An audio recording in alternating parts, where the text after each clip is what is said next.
oftentimes I see that.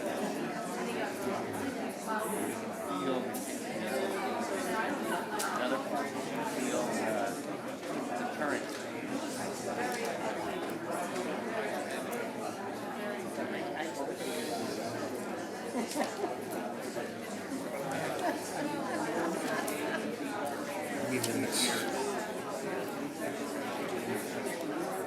How's it going? Same old.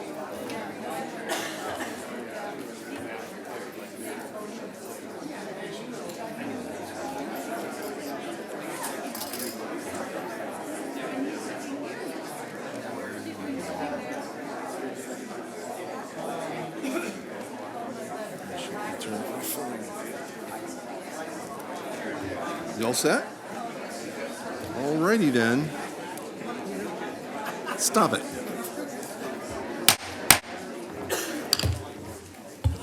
It's 1:30, and this is the January 8th, 2020 meeting of the Planning Commission. Please silence all cell phones. May we have a roll call, please? Commissioner Donenfeld, Present. Commissioner Hirschbein, Present. Commissioner Song, Present. and Vice Chair Muzzi. Here. We have a quorum. As relates to, well, I guess we should have the staff report on the posting of the agenda. Mr. Vice Chair, the agenda. Who have come for item 2C, the Parker Hotel expansion. I propose that the first public hearing should be that item. Tuesday, January. Any comments from the commission? I agree. Move to accept the change? I'll move to accept. Can you do that? Second? Second. Let's see, we have to vote here.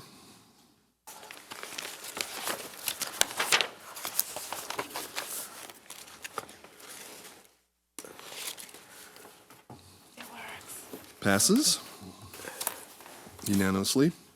This time has been set aside for members of the public to address the Planning Commission on the consent calendar, non-public hearing items, and items of general interest within the subject matter jurisdiction of the Commission. Comments on public hearing items 2A, 2B, and 2C may be made at the time the item is presented. Please note that the Planning Commission is prohibited from taking action on items not listed on the posted agenda. 3 minutes is allowed for each speaker. If you wish to speak on item 1A, please come forward at this time, as this is a non-public hearing item. Give us your name and address for the record and proceed.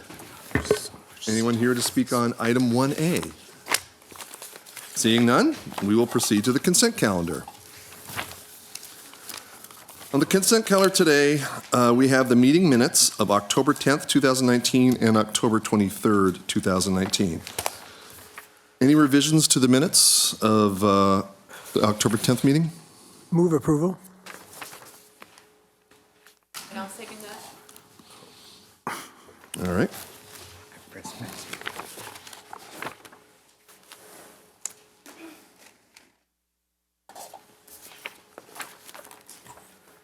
Motion passes. Any revisions to the minutes of the meeting of October 23rd? I will be abstaining from voting on these minutes because I did not attend that meeting. Motion to accept? So moved.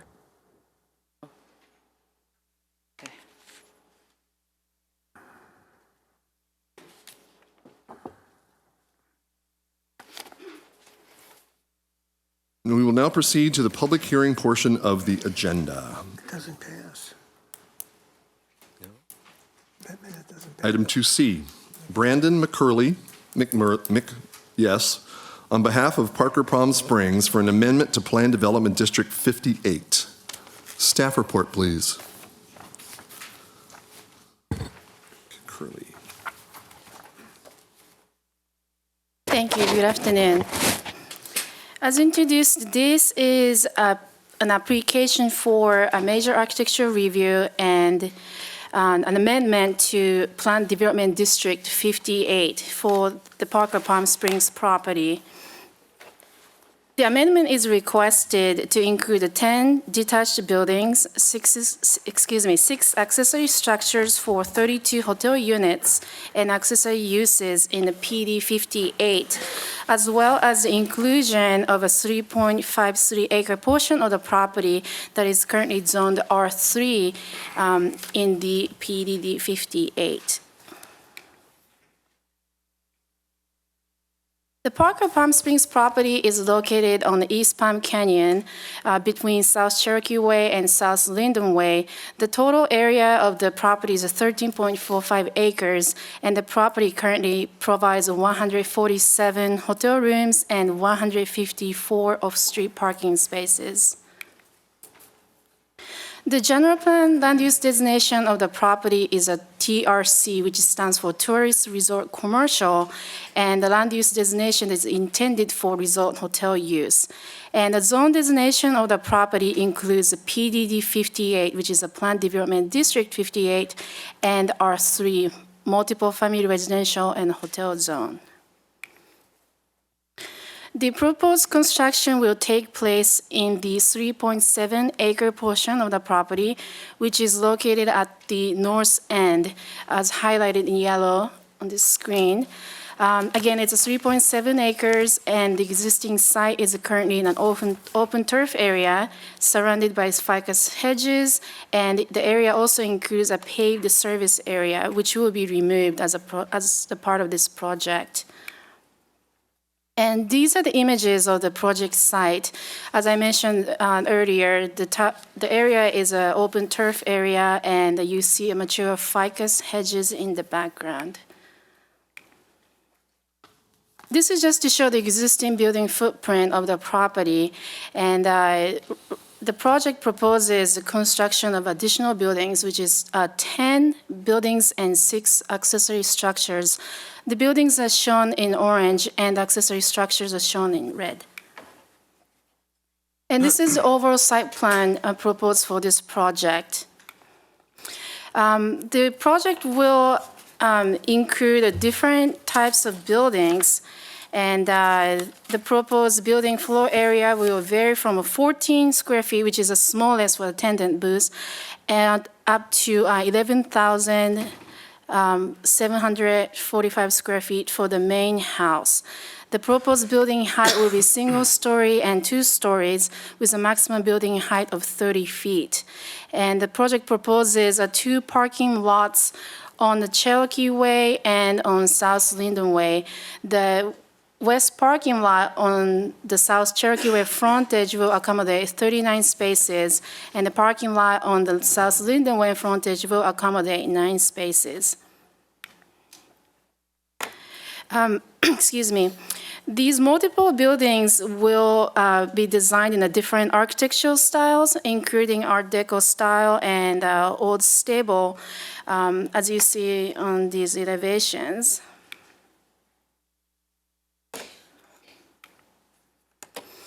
And the design also includes meandering landscape, which connects the different buildings, which also provides several different subspaces based on the intended functions. With the implementation of the proposed project, these are the renderings of the site, how it's going to look like. And this project was reviewed by the Architectural Advisory Committee on January 6th. The Architectural Advisory Committee recommended approval of the project subject to the following conditions. The first, that the applicant to submit a sightline studies relative to the heights of the proposed buildings.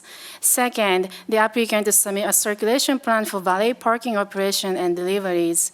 Third, the final plan development district package to include rendering showing all materials and additional details for AAC review. The next one is the final plan development district package to include a final landscape plan with the details for architectural review. And the last one is the requirement that the final plan development district package to include a final outdoor lighting plan for AAC review. Zoning analysis. According to the Planned Development District ordinance, the proposed development has to be compatible with the underlining, compatible with the underlying the zoning regulations. And in this case, the original hotel was developed in accordance with R3 development standards. Therefore, staff conducted a zoning analysis in accordance with the R3 zoning requirements. As you see on the left column of the table on the screen, the proposed project generally conform to the applicable development standards. I like to stress that the maximum permitted building height is 30 feet for this project, and the applicant is proposing a maximum 30 feet. Minor architectural features such as a proposed spire for the main house, which is a building A, can extend beyond the maximum building height subject to Planning Commission or Planning Services Director review. Excuse me. Based on the proposed project, which it will include 32 hotel units and accessory uses, the required number of street parking will be 50. Based on the submitted site plan, the site will provide 48, which is going to be two spaces. Which will be deficient in the two parking spaces. And when we review the Parker Palm Springs property as a whole, the project and the property will be required to provide 282 spaces, whereas 202 spaces will be provided. Parker Palm Springs off-site parking is very unique. The site is developed with 154 existing parking spaces, and all on-site parking is provided by valet service, which allows attendant parking for accommodating additional 153 vehicles. And based on the study conducted by Parker Palm Springs, their client do arrive at the hotel via alternative transportation methods. Considering the site's unique off-street parking conditions, the applicant is requesting the approval of a specific parking plan. In addition to the inclusion of new structures in the PDD 58, the application proposes the inclusion of a portion of the property which is currently zoned R3 into PDD. As you see on the image, that's the second one in the middle, there are some buildings that are actually crossing over to different land use designation areas, and this amendment will fix the issue. Based on the provided information, the project was reviewed and approved by the Architecture Advisory Committee subject to conditions of approval. And the proposed off-street parking lot configurations for the west and the east parking lot need to fully conform to the zoning and the fire department regulations and standards. And then also, the plans do not provide architectural details for accessory structures. And then also, the project does require the approval of a specific parking plan for this project. Staff finds that the proposed project is consistent with the goals and objectives of the general plan and conforms to the applicable development standards for development districts. And also, the site is adequate in size and shape and setting to accommodate the proposed project. And the submitted traffic letter and noise study indicate that no additional traffic or noise impacts are anticipated as a result of the proposed project. The project will not be detrimental to the adjacent properties or residents. And considering these facts and information, staff recommends the Planning Commission to approve recommends approval of the project to the City Council, subject to the conditions of approval, including Exhibit A. And this concludes the staff presentation. And the staff would like to address that the Department of Planning Services received some concerns from the residents pertaining to the public notices, public hearing notices. So I'd like to ask our City Attorney, Jim Priest, to provide additional information regarding the matter. Thank you. Thank you, Ms. Kikuchi, Mr. Chair, Vice Chair, members of the Commission. Staff received word a day or so ago from several residents that they did not receive notice of this public hearing. My understanding from staff is that those people were predominantly lessees on property on tribal land. My understanding from staff is that per the code, notices were mailed out within the 500-foot radius to all owners of record, all lessees of record, and then those. Can we refrain from outbursts, please? We need to just move this along smoothly. I also understand from staff that those properties that are on tribal land, per the code, notice was sent to BIA for distribution of those notices to those property owners and lessees. I understand that some of those notices did not get distributed, or there was some issue with that. That has been the indication from the BIA. Other than that, my understanding is that notices were sent out in accordance with the code with those exceptions. I would also point out that under our code, and that's based on state law, that this hearing can still proceed. I was asked by staff about this a couple of days ago, whether this hearing could still proceed.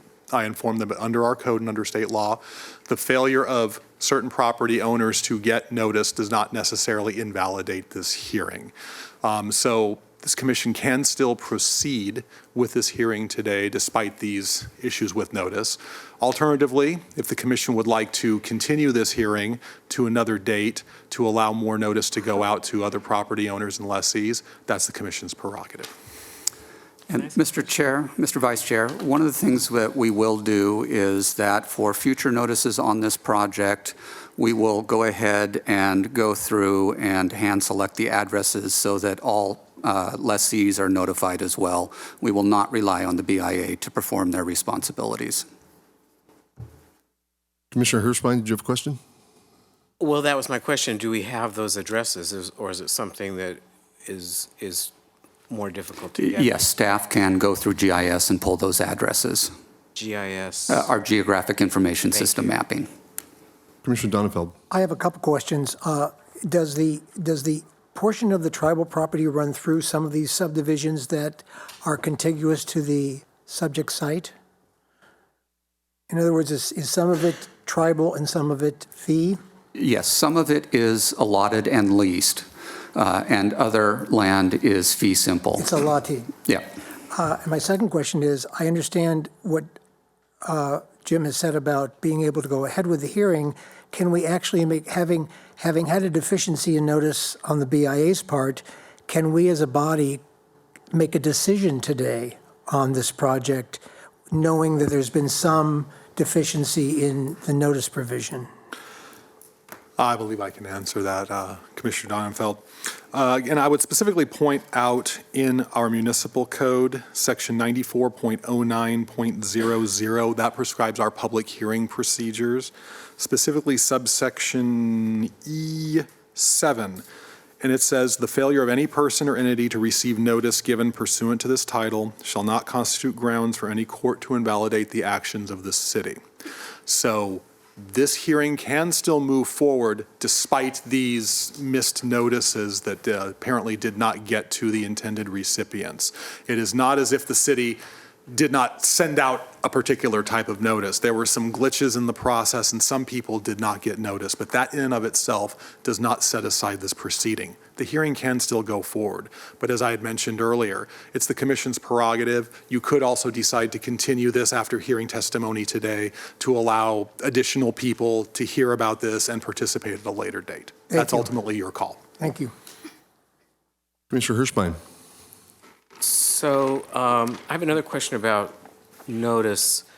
And I know on the west side of the property is a development called Oasis Resort. And while I don't have direct knowledge of that, I understand it's a timeshare situation.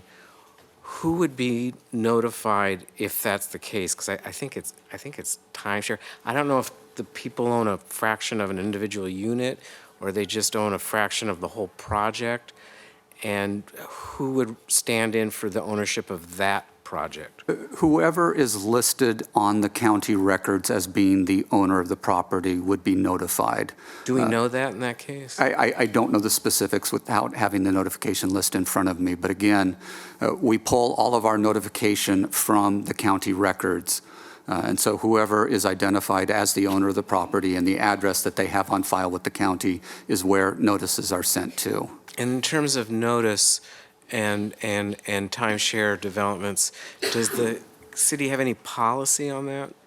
No, we don't. As you're aware, City Council has made recent changes where, in addition to notifying owners, we also notify occupants of apartment complexes because those addresses will not show up on the county records.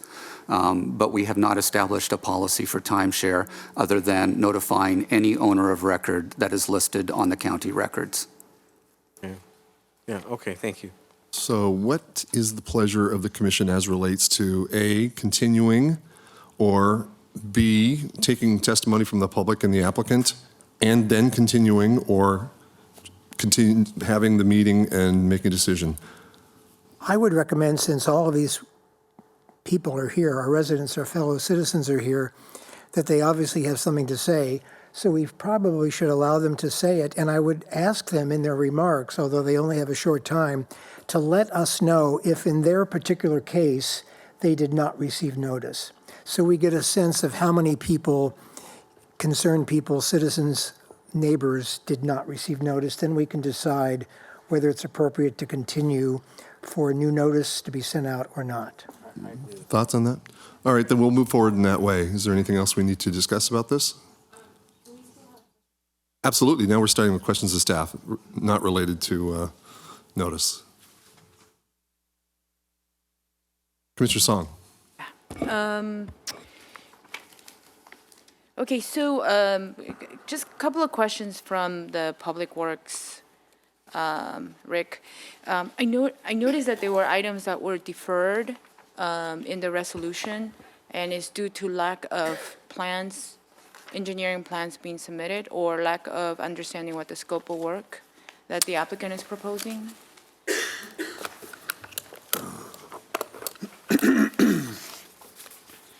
So specifically, improvements on East Canyon Drive.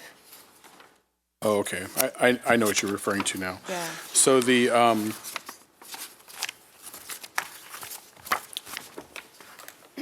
based on some recent projects, and I'll go back to like the Riviera Hotel, where they were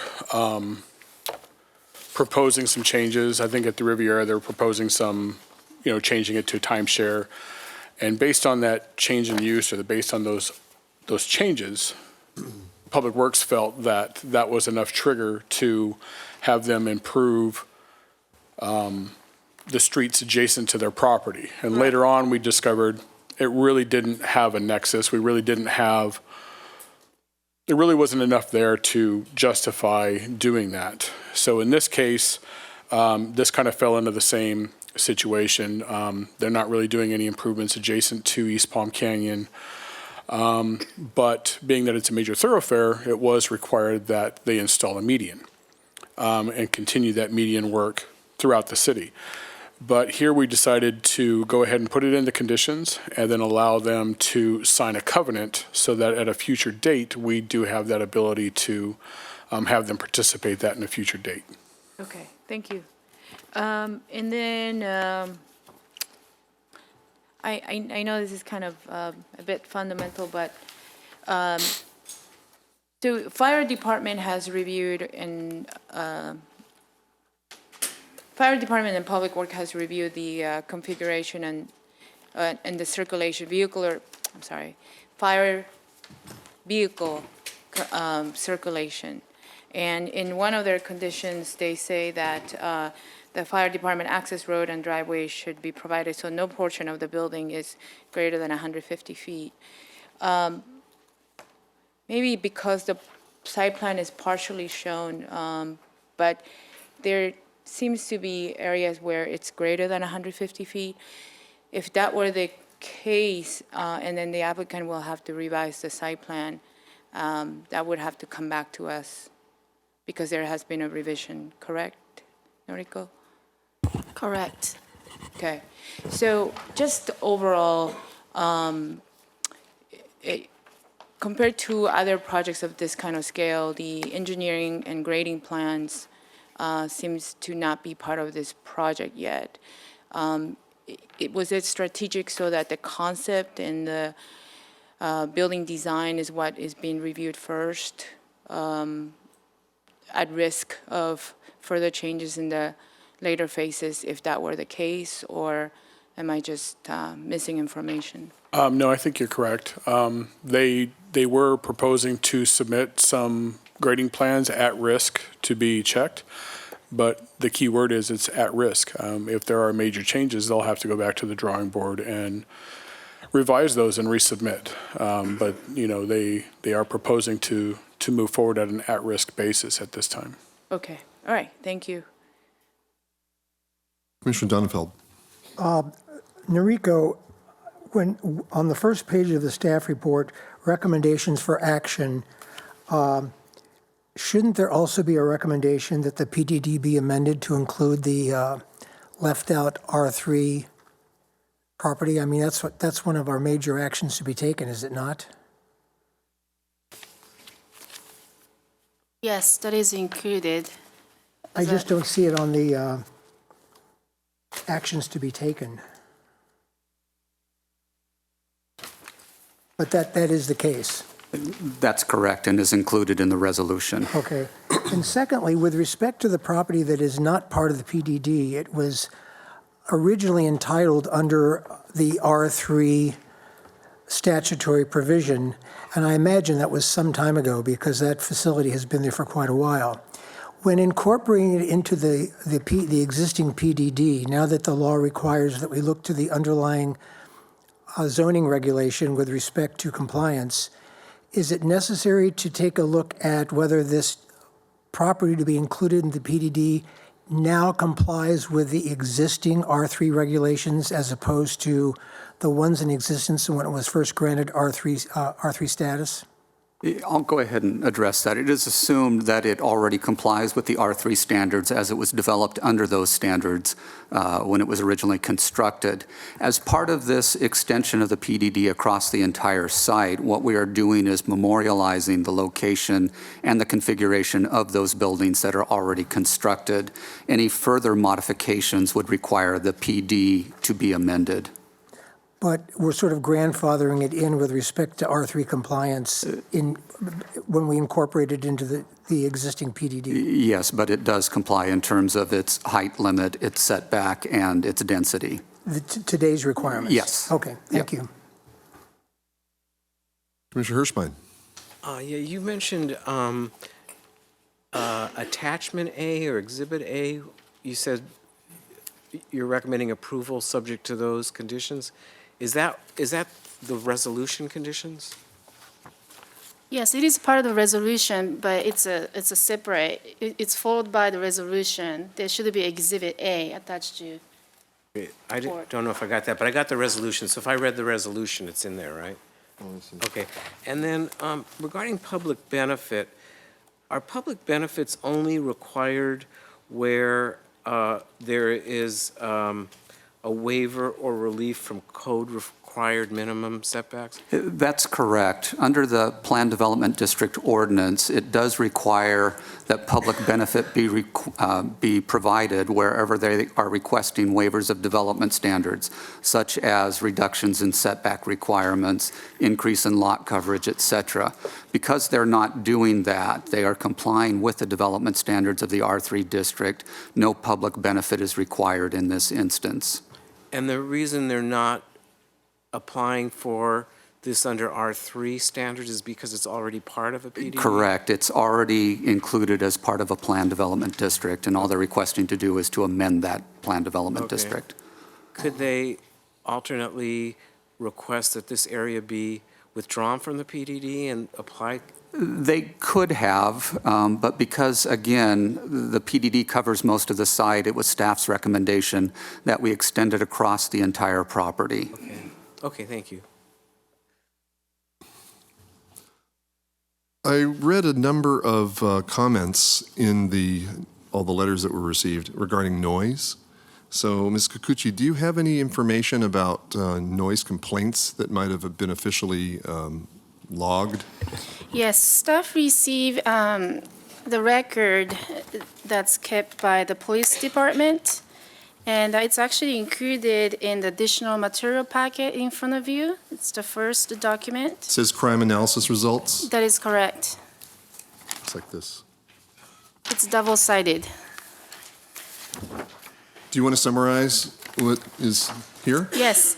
So this is a list of incidents that are recorded by the police department, and based on the search criteria, this particularly relates to the music or disturbance-related complaint. And the staff requested a record for the past 15 years, and it starts from 2007.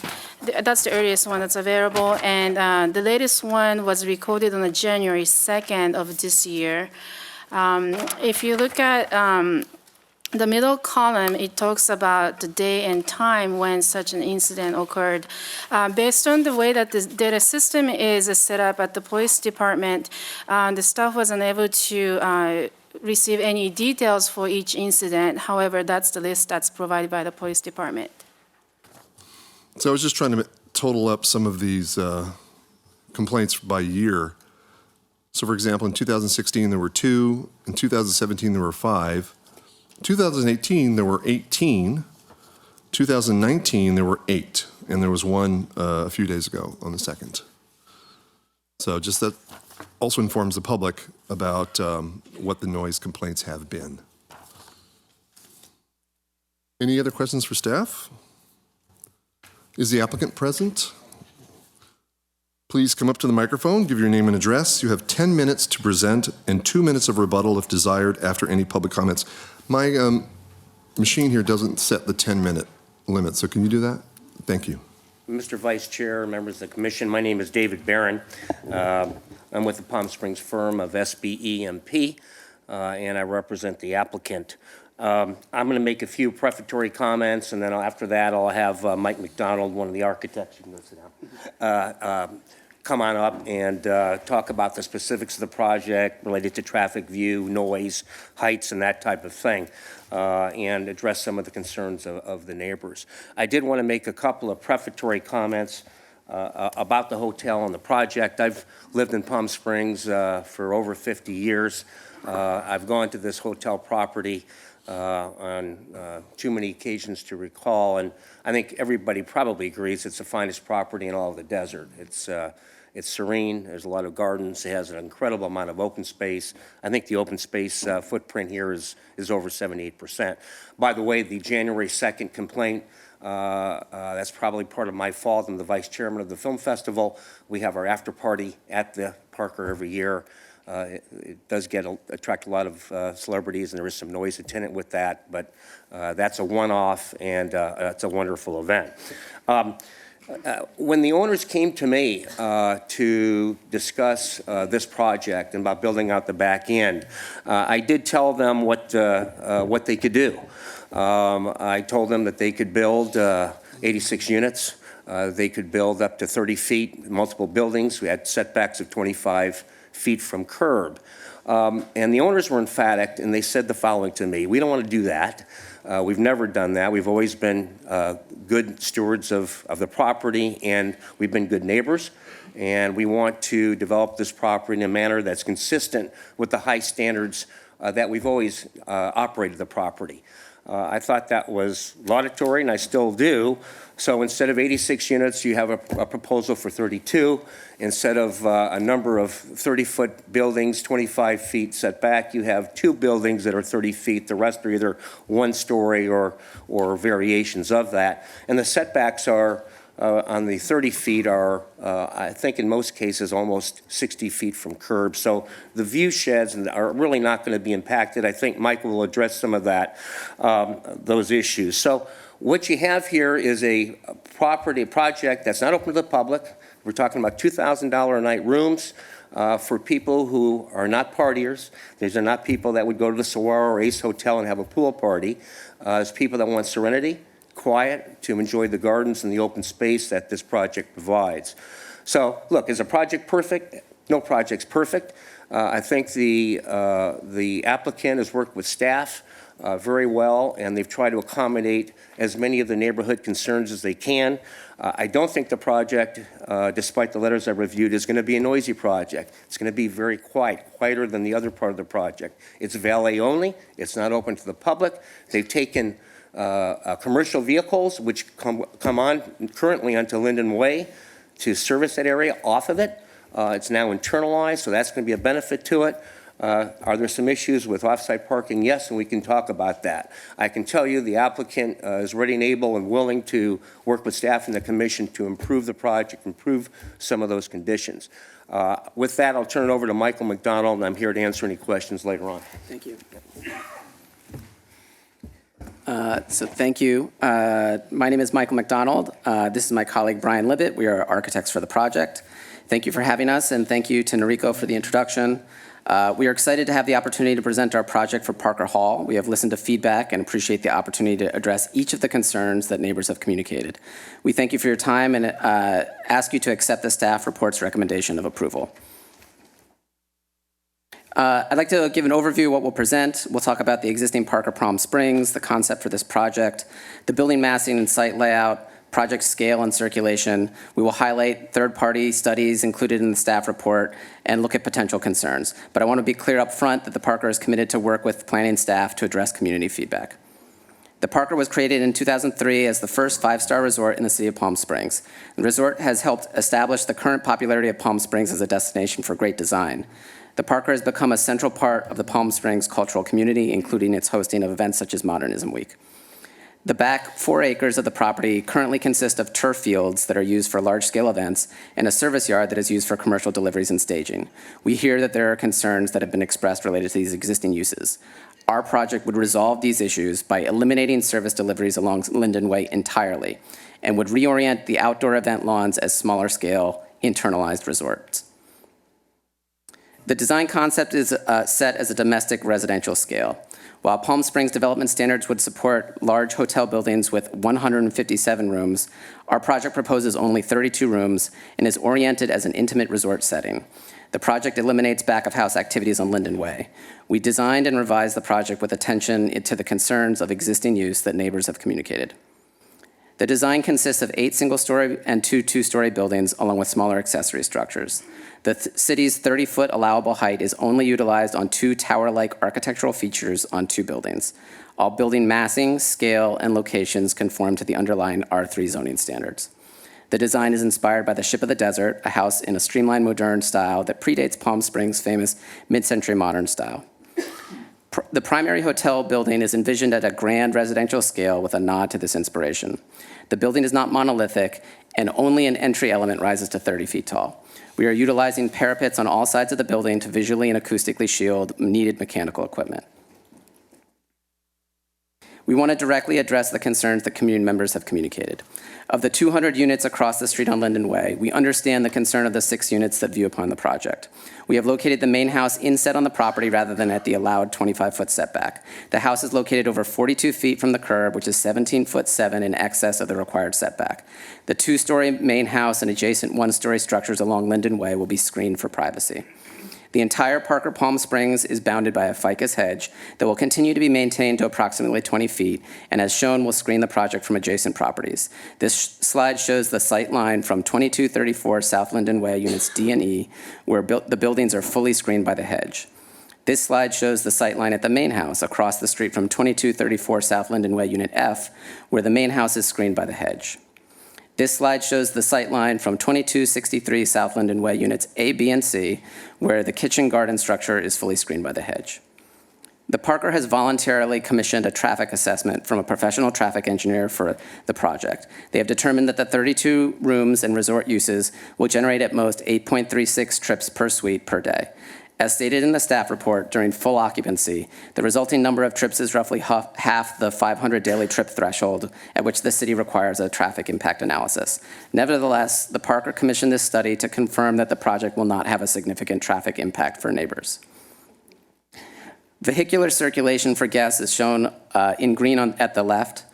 Guests will arrive frequently through livery service or rideshare vehicles, turning from Palm Canyon onto Cherokee Way and accessing the on-property drop-off area via Seven Lakes Drive and Linden Way. To exit, guests and their drivers will continue in the same direction down Linden Way.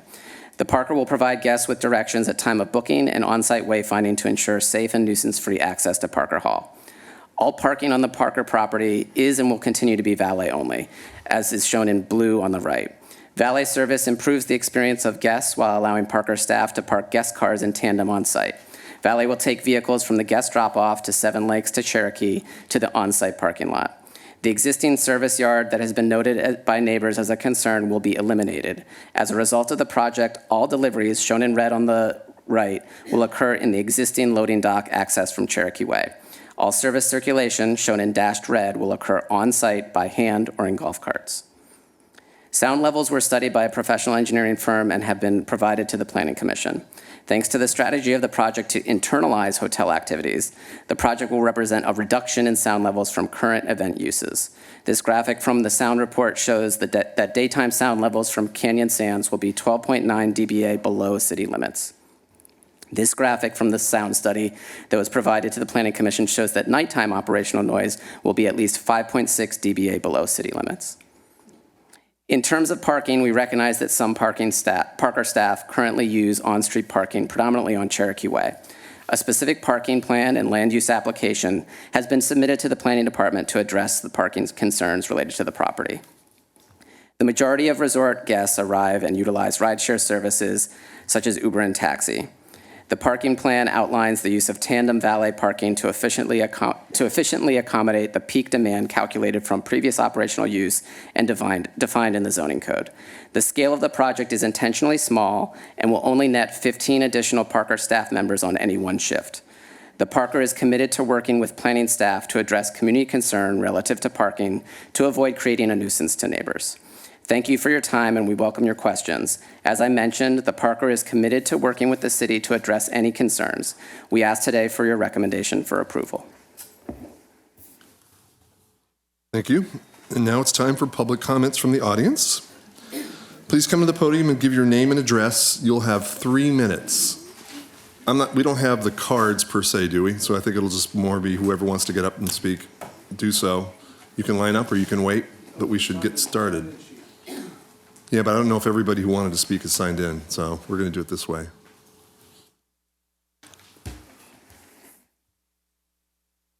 Hi, my name is Rick Miller. I'm at 2234 South Linden Way. Our traffic study, which we submitted, shows an entrance on Linden Way favors project access via Seven Lakes intersection and Linden Way intersection, both with no traffic lights and both known dangerous intersections. The Seven Lakes intersection has had at least one fatality and several injury accidents. An on-street vehicle marshaling area here, Linden Way, in front of our homes greets guests at motorized gates requiring vehicles to stop on street to confirm identity by 2 security guards in lighted booths at curbside openings and closing gates and slamming doors. Headlights from increased traffic will shine directly into neighbors' bedrooms across the street. Entry location on Linden Way results in longer trips and more trips than Cherokee Way. We show Cherokee Way as well, circulation Linden Way, Cherokee Way. Guests arriving in their own vehicles will make a minimum of 4 trips to Linden Hall, as a valet has to take their car, dropped off at the entrance, over to Cherokee, back again, and out. An entry on Cherokee results in shorter trips, less trips, at an intersection that has a traffic light. It's a statistical fact that the longer drivers wait to make a left turn, such as onto Gene Autry, the more likely they are to enter speeding traffic and make it a bad choice. It's happened before. Entry on Linden favors project accesses on known dangerous intersections, and statistically speaking, it's only a matter of time before approval of this project results in visitor injuries and death. Architecturally, our sightline studies, which we have provided, show that Parker Hall is completely out of scale, with adjacent single-story homes being 2 stories and 30 feet high. It towers over our homes, protruding 15 feet above the surrounding hedges, instead of providing complete privacy provides an intrusion of privacy for hotel guests and residents. This massive architectural statement benefits a handful of guests on the second floor of Parker Hall and has devastating visual impacts on all Canyon Sands residents. This bright white stucco billboard will reflect and generate light, illuminating the night sky, bathing our homes on a currently unlit street. An unbearable level of increased noise resulting from guest balconies, kitchens and deliveries, roof-mounted mechanical equipment, traffic arrival, departure, and valet, and a 24/7 operation designed for large events. Your approval will result in placing a clearly predictable nuisance generating traffic, light, noise, and safety issues on our doorstep, torturing residents 24/7. You have to look no further than last week, January 2nd, as was mentioned. The large events at Parker wreak havoc on the lives of Canyon Sands residents. Thank you very much, sir. Who would like to speak next?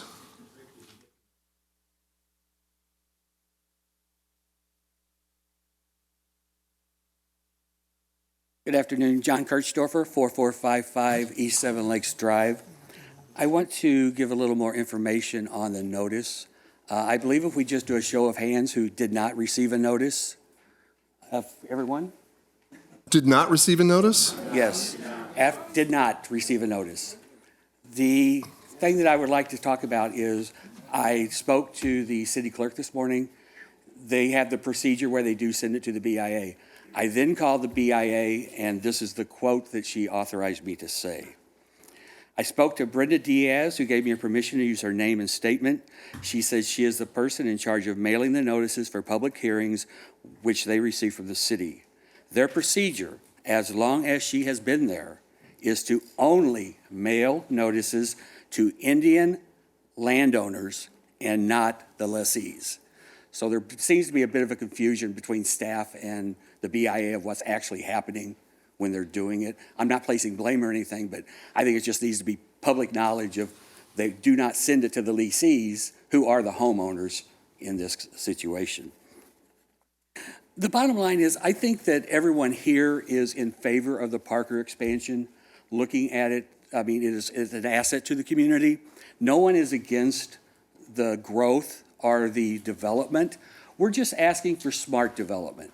And I believe the majority of what people are looking for is if we could simply move the entrance for Parker Hall from Linden Way to Cherokee, where all of those homes over there are faced with a wall, that you would not have the intrusion into the light shining into people's bedrooms.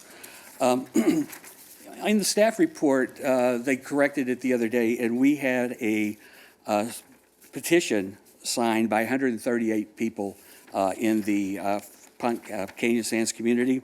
And I'd like to read to you what the petition actually states for the 138 people who signed it.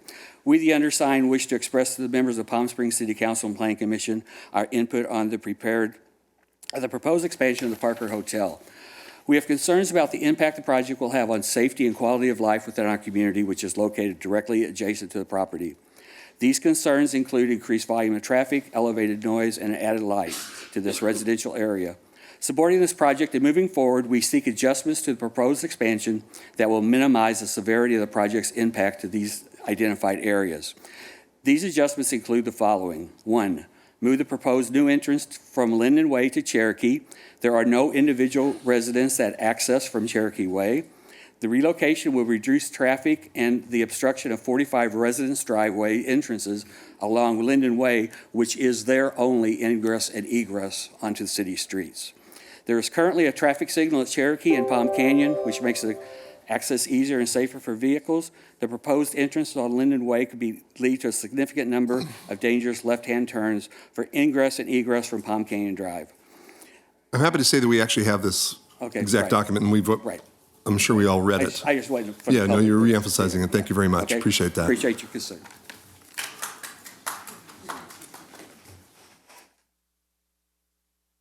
Hello?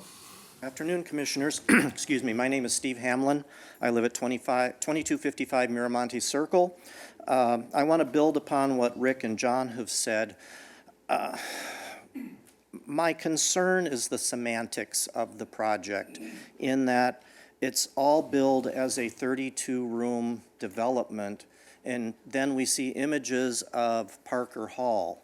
And they're great images, but we have to realize that's a 15,000 square foot assembly occupancy. Assembly occupancies have different densities than hotel rooms do.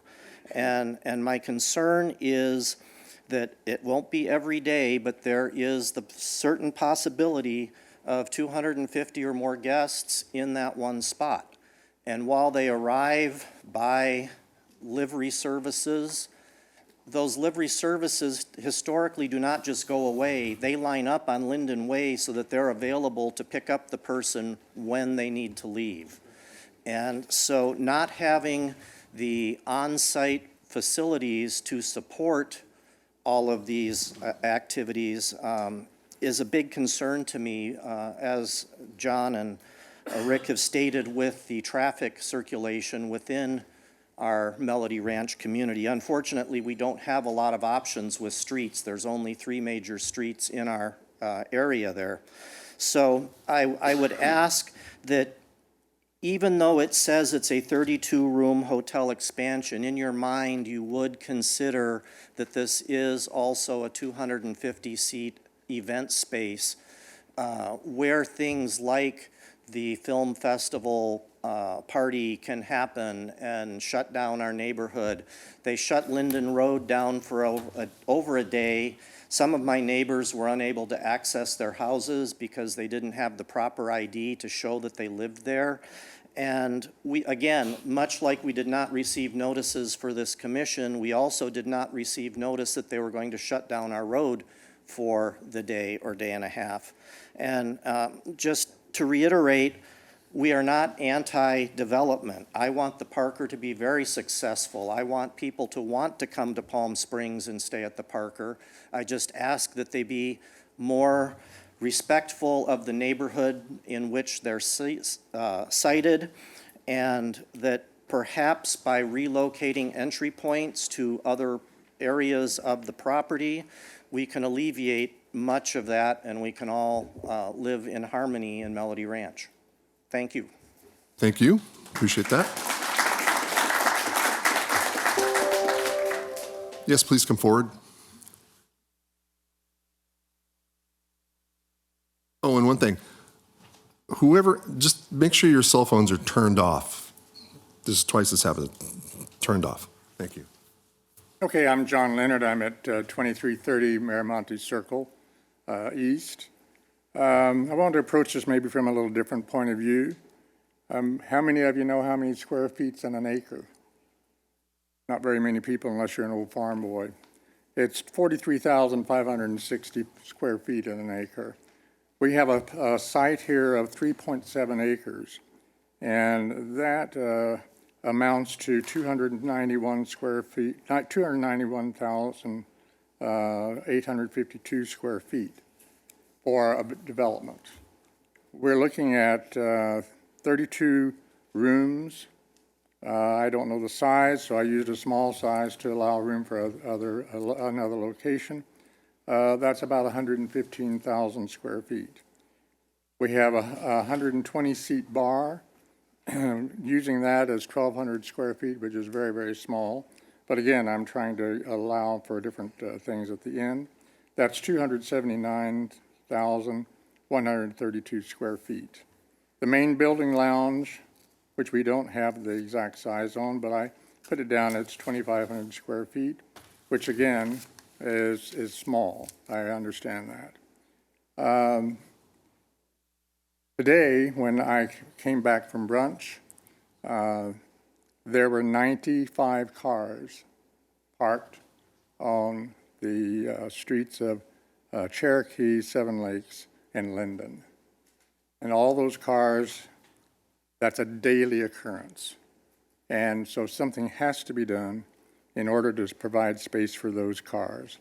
We have 32 new rooms, 51 new employees, 65 cars are basically on the street all the time.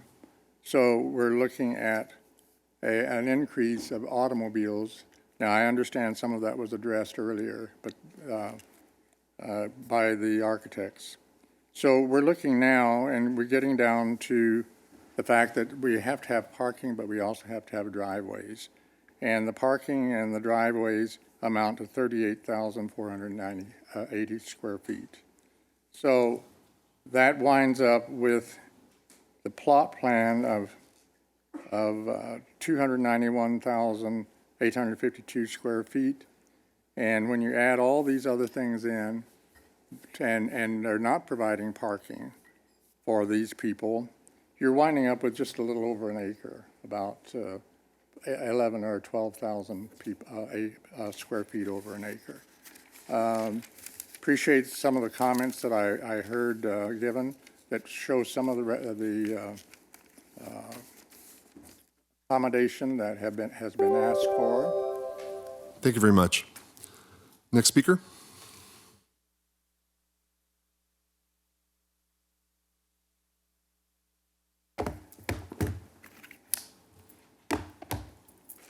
Hello, my name is Ed Steinwender. We live on 2466 South Linden Way, Unit E. I did not receive the notice. I just want to let you know that I have worked in the hospitality industry for over 25 years, so I know exactly what's being represented here. Thank you for the opportunity to share our concern about how this project will affect our neighborhood. First, know that we have nothing against the Parker building a brand new hotel. This exclusive brand new Hotel X can be beneficial to our valley. However, it does not seem that the Parker has considered how this will affect the 300 homes and residents at Canyon Sands, their respectful neighbors. I have several concerns, but my focus is on traffic and safety. I have a question that I hope the Planning Committee will require the Parker to provide a more detailed response. After all, unless we have facts and figures, decisions are going to be made based on Parker's promises. I understand that they are adding 32 exclusive guest rooms and suites. Access to the hotel will only be given to those hotels guests. Access to the amenities of the hotel will only be given to those hotel guests. The question I have is that how many guests can the restaurant sit? How many guests can the bar accommodate? Is the restaurant open for breakfast, lunch, and dinner? Has there been a pro forma business case study done on the restaurant? I don't understand how a restaurant can be supported exclusively by a 32 guest room hotel for breakfast, lunch, and dinner.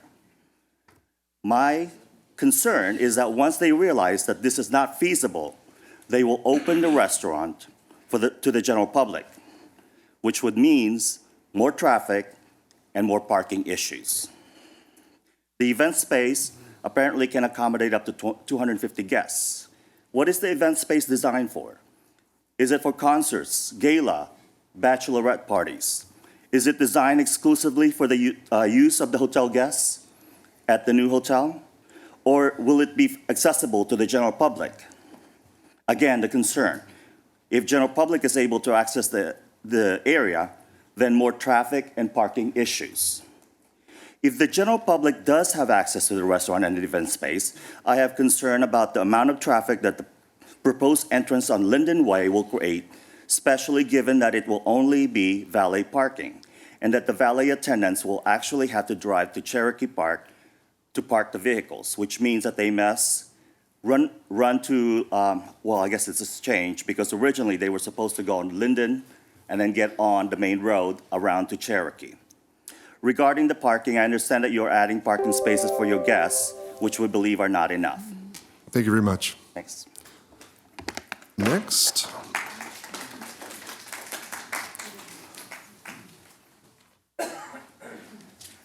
Good afternoon, Paul Sandman, 2466C South Linden Way.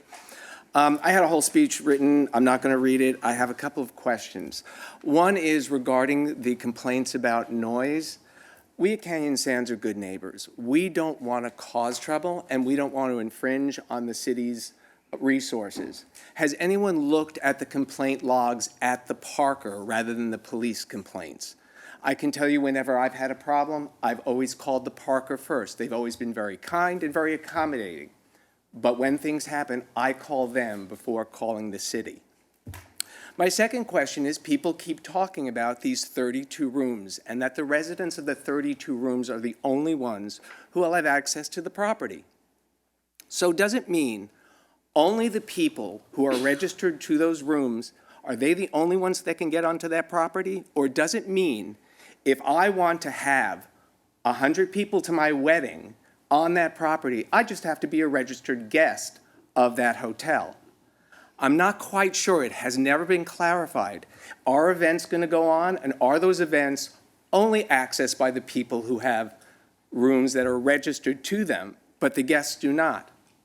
The other thing that has not been addressed, we talk about valet parking and ride shares, but the fact of the matter is, even currently, there's a tremendous amount of traffic going to the Parker by guests of the restaurant, of the hotel, of events, who do not choose to valet.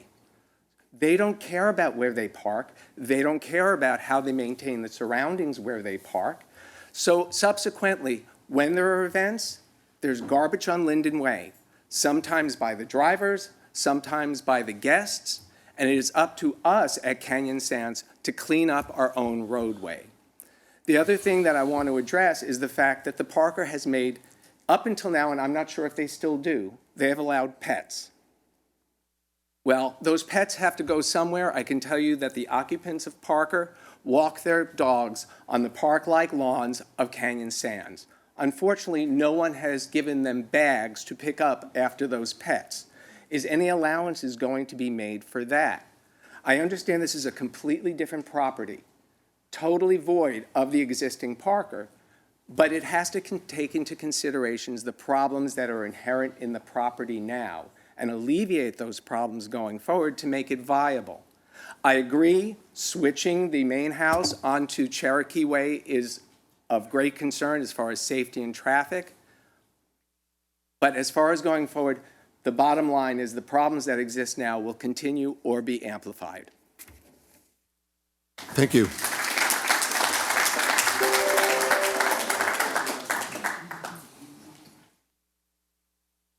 My name is Peter Nielsen. My husband and I, Andy Ortiz, live at 2440 South Linden Way, Unit F.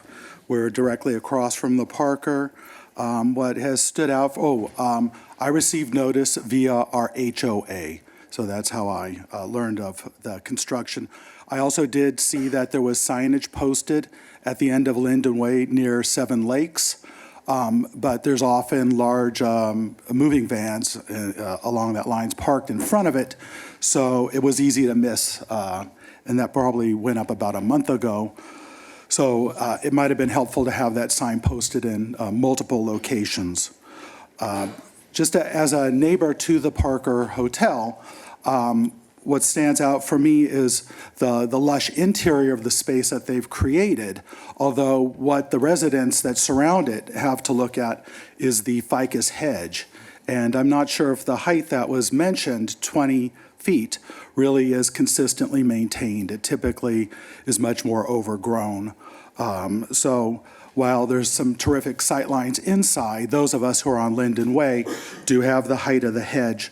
Also, the reason we've chosen Palm Springs to retire is on whole, Palm Springs is a retirement community. And most of the properties, in fact, all of the commercial spaces and properties are maintained in a residential and hospitable way. We do find the Parker Hotel, has really used all of their square footage on site for, the entertainment and aesthetic uses, and really offer no benefit to the community in terms of the exterior landscaping. And as we look at the designs, the particular structure that has been created is beautiful, but it is also out of scale with the residential end of that particular location, and would be better if it were placed on Cherokee Way where there's easier access. It's a more appropriate entrance for a commercial location. Linden Way is heavily residential and quiet, bringing all of the valet functions over to our side of the street. actually doesn't make sense when you think that this is a city street supporting the business functions of the hotel. Why wouldn't there be perhaps thoroughfares maintained on site for the valet to actually access the entrance and the hotel rooms through driveways on the property and not use the city streets so heavily? So that's also another concern. Also, it's just been our experience that there is quite a bit of parking and service area on the existing Parker property, but it's rarely ever used for the service needs. In fact, their entertainment scale is always out of size often with their special events. Thank you. Thank you.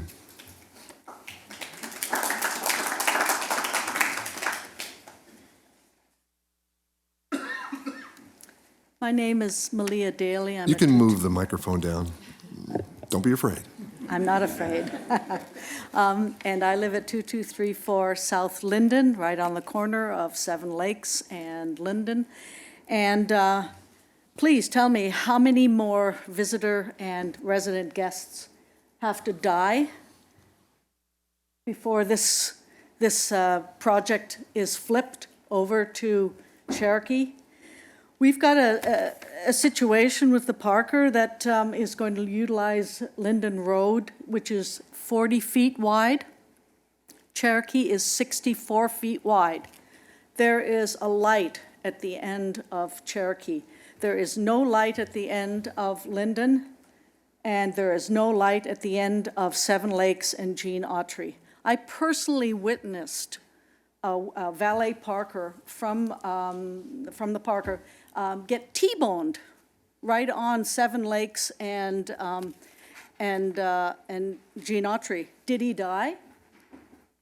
I don't know. He was screaming so loud from behind the airbags, and then it was quiet, and I had to go away. I don't know if he lived or died.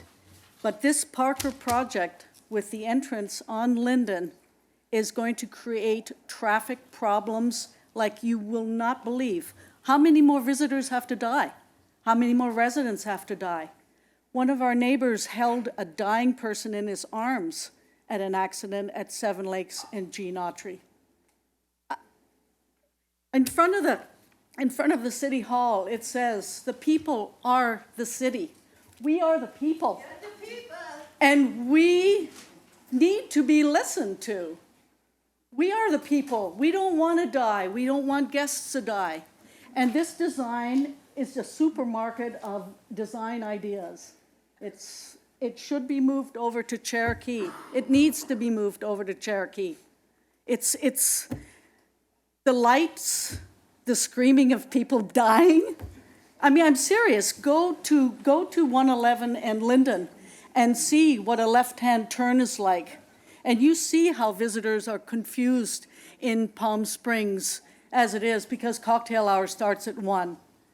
And the size of the vehicles that transport people, they're huge. At the film festival, they are lined on both sides. We have people that need medical services. They were in front of the driveways. They were parking in our driveways. This is flip the design to Cherokee. Flip it to Cherokee. Get rid of those ugly power lines. Flip it to Cherokee, I ask you. Otherwise, there's going to be deaths. There's going to be deaths and very angry citizens. We are the people. We are the people. Thank you.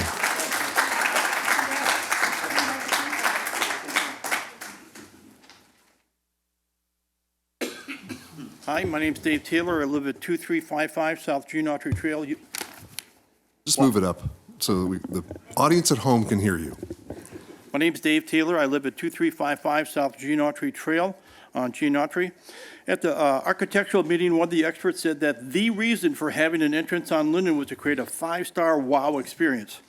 If they can make Linden a 5-star wow experience, why can't they make Cherokee Way a wow experience? Part of the Parker statement say we'll have continuous activities in the new facility. I hope a traffic study will be conducted in a real-world situation. At Parker events, all street parking on both sides of Linden and Seven Lakes Drives are completely taken. This leaves 2 lanes of traffic on Linden going in both directions. The Parker expert also stated cars entering on Linden will have valet drive their cars around the block to Cherokee Way entrance for parking. When a guest wants a car, a valet goes to Cherokee Way, side gets it, and drives it back down Linden. This will only compound the situation on Linden. Having Linden as an entrance and exit will virtually imprison 49 people in their homes. In some cases, emergency services such as police, fire, ambulance may not be able to get to our residents in time. The simple, obvious solution is to have the entrance on Cherokee Way, no extra valets needed, no traffic jams on Linden and Seven Lakes, no imprisoning of residents in their homes. But what do you know about us here at Canyon Sands? I was born in Wisconsin. It was one of those small neighborhoods where all the mothers kept a wary eye, making sure all the children in the neighborhood were safe. It was like being surrounded by caring and watchful uncles and aunts. As we played, surrogate mothers took turns making lunches for our rancorous crowd. I lived in many different areas in numerous states, but I've never recaptured that feeling of real community until I moved to Canyon Sands. I've been a resident here for 4 years. The community is like an idyllic turn-of-the-century Midwestern town in O. Henry story. Fellow residents stop and say hi, having treats ready as I take my Maggie, my pup, on our morning walks around the community. We chit-chat about local doings. As good neighbors, we are always ready to rally around each other, no matter how small or how big the need. As you can tell from the large gathering today, I'm asking you, please don't take away that feeling of family and community from me and the rest of Canyon Sands. Thank you.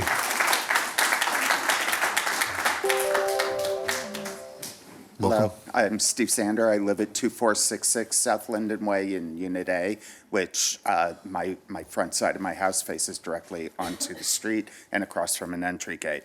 I want to summarize into really 4 topics, which have mostly been addressed. Some of what we have now is not perfect with our streets and the traffic. I'd like to see it get better, not worse.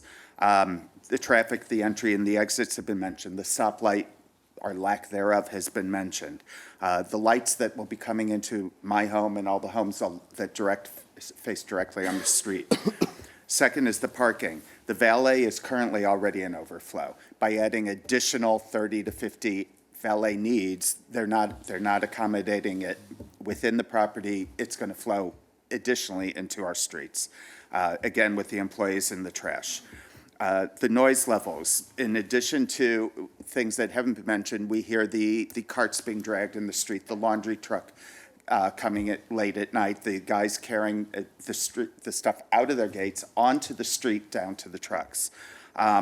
They've talked about the service vehicles, and I'm not sure that that it sounds logical that the current loading dock, which they're not utilizing apparently, will get utilized, and all the trucks that currently, and they are big semi-tractor trailers that park on Linden, are apparently going to fit in a loading dock in addition to the additional services needed. So that kind of concerns me that the trucks are going to still end up where they are now on the streets. The noise from not only the vehicles and the employees, but the additional building noise. They did talk about the screening. I'm not sure if I understand the air conditioning and other equipment needs. I am a new resident here. I've just been here 3 months. I think this community is wonderful. I like the Parker as a neighbor, and I appreciate anything done to make it a better neighbor. Thank you. Thank you.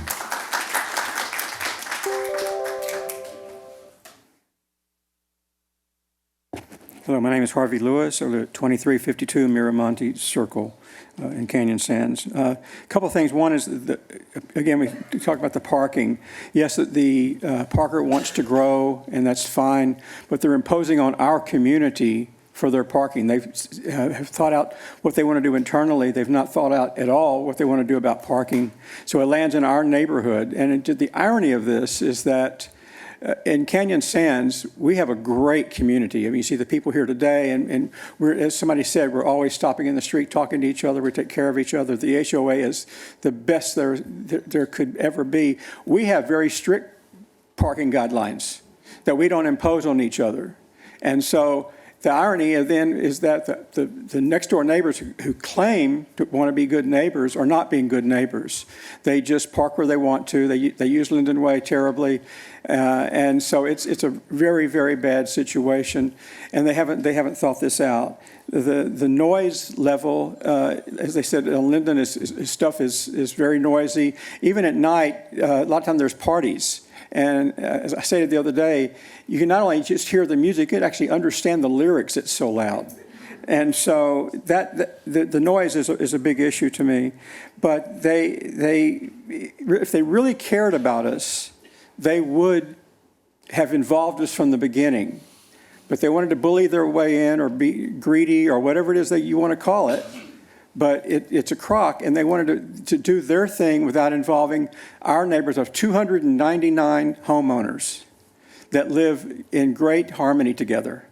So my suggestion is to pump the brakes on this thing and find out and meet with us and talk about what the issues are, truly hear us, do something about it, of fixing those things. And the thing is brought up over and over today, start with flipping the entrance and exits from Linden to Cherokee Way. And thank you very much. Thank you.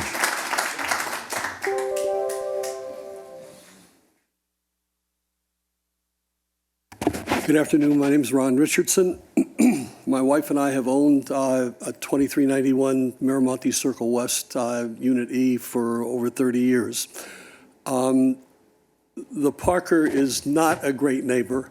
The trucks are parked outside. The employees all park out on the street. And if you add more, it's going to get worse. Now, I was the executive vice president of the Hotel Workers International Union for 40 years. Before I retired, and I can tell you that the problem is not the 32 guest rooms. The problem is this big event center that they're building that's going to have room for hundreds of people that are going to be locals, that are not going to be arriving with Ubers and taxis. They're going to be driving, and you're going to have a mess on the city streets. If you move it to Cherokee, it'll help. It's not going to fix the problem, but it'll help the problem. You've got 300 people living in Canyon Sands that didn't get notices because it's Indian land. And so none of us, that's why all the hands went up, none of us got notices about this hearing. So I would ask you to redo the hearing again and to make sure that you don't give, first of all, I think I noticed that there's a parking requirement, and it was 290 or whatever it was, and that your guys are giving them a variance to knock off 70 spaces or whatever it is. I mean, you should be increasing the number of parking spaces, not reducing them, especially when you've got an event center as big as the one that they're building. Thank you. Thank you.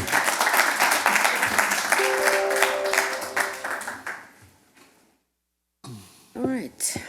My name is Leslie Buffum. I live at 4545 Seven Lakes Drive, Unit A. And my husband and I love the Parker. We love the Parker. We walk over there a lot and have a drink in your bar and have enjoyed the hotel nearby. But I wanted to back up because I didn't know if I heard this right. The attorney said that you guys sent the notice to the BIA, so you sort of did your job. But the BIA did not send to the leasees. Therefore, the residents did not get the notice of this meeting. And then the attorney went on to say, but legally, we could still move forward. Does that make sense to you? Does that make sense? No. Okay, I just thought that doesn't make sense. There's 45 people sitting out here. There's 300 units. Obviously, if we'd gotten our notices, there'd be standing room only, right? So we need to think about that. The second thing is, when we talked about the 32 rooms would create 8 trips per day. I don't know who was giving us those records. And they said there would be 32 rooms and there'll be 8 trips per day, people using their cars. And so I was using my calculator. That's 256 trips per day around that entrance. And then they went on to say, so there should not be a traffic issue. So does that make sense? Did I hear that right? I mean, that's what you said, right? So I think we just need to look at this straight up, and we need, for the people who live in this community, to get a notice so they can come talk to you about it. Thank you. Thank you.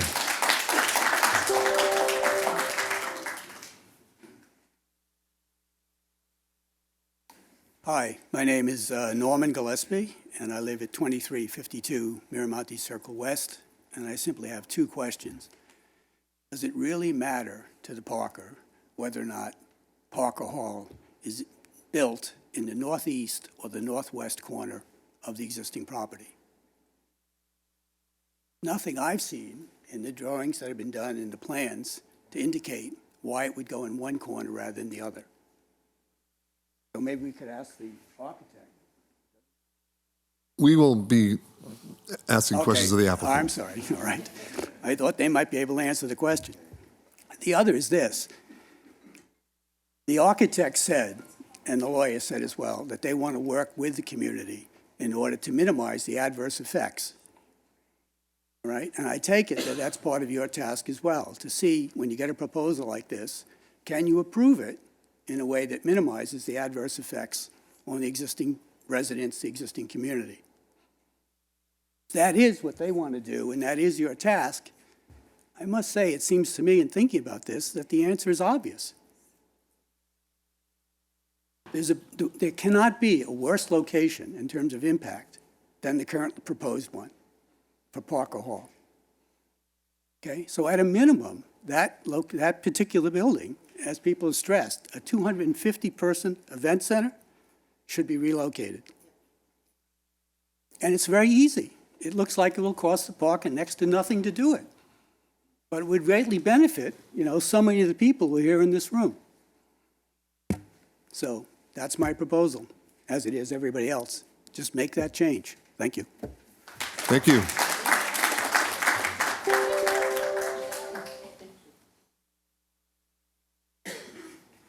Good afternoon, Commissioners. My name is Doug Hildebrand.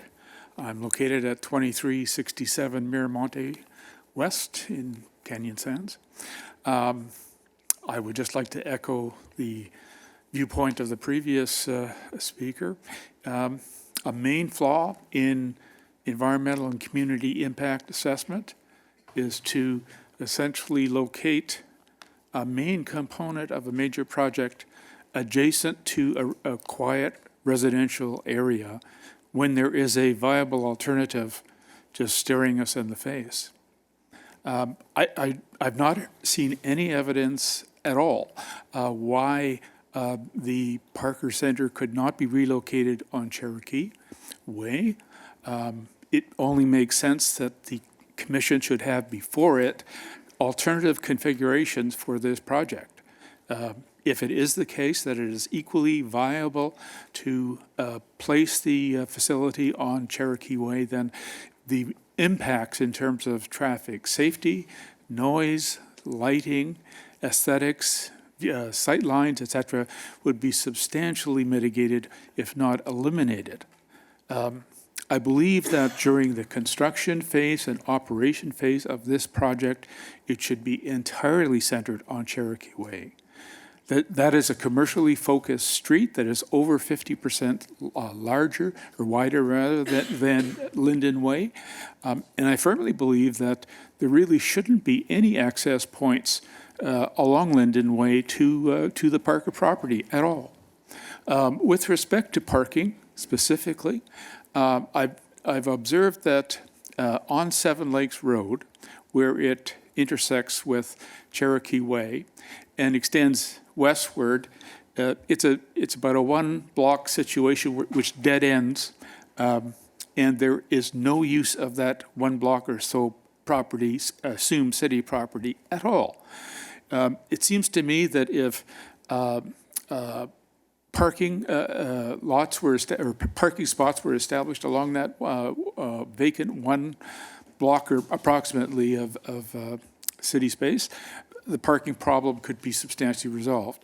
Now, I say all of this because I don't know who owns that property and what its intended use might be, but at the moment, it has no use whatsoever. Thank you. Thank you.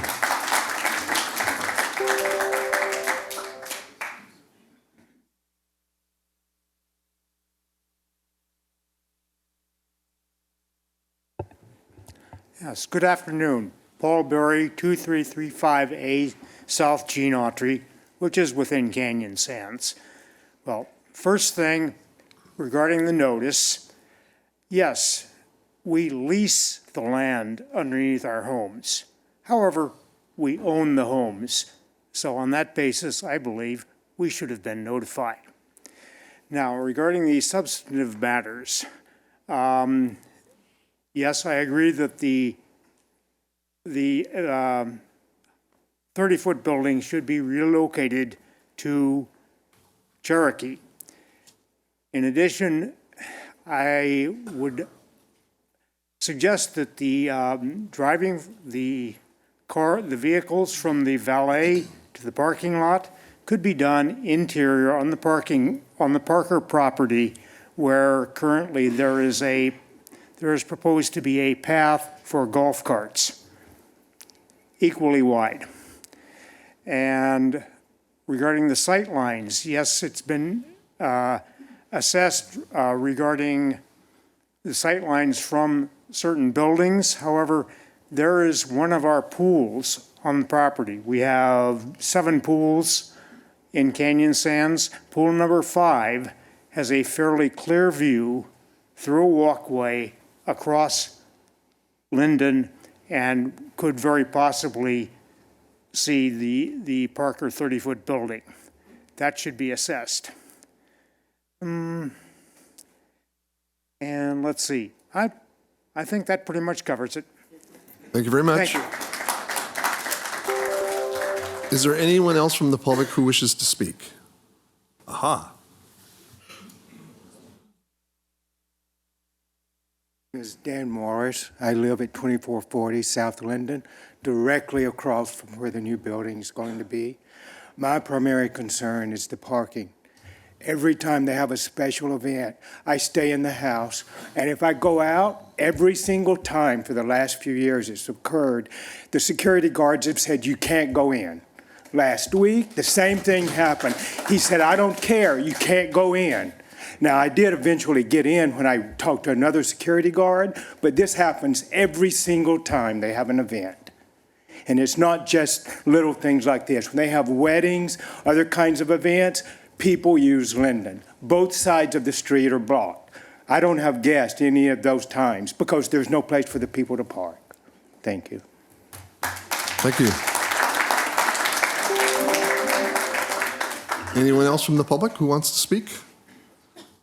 Well, if you do, ma'am, you need to come on to the microphone.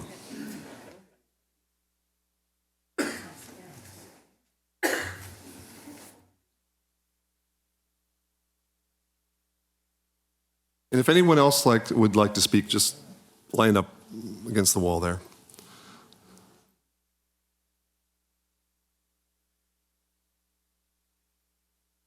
Oh, you can use the bigger one.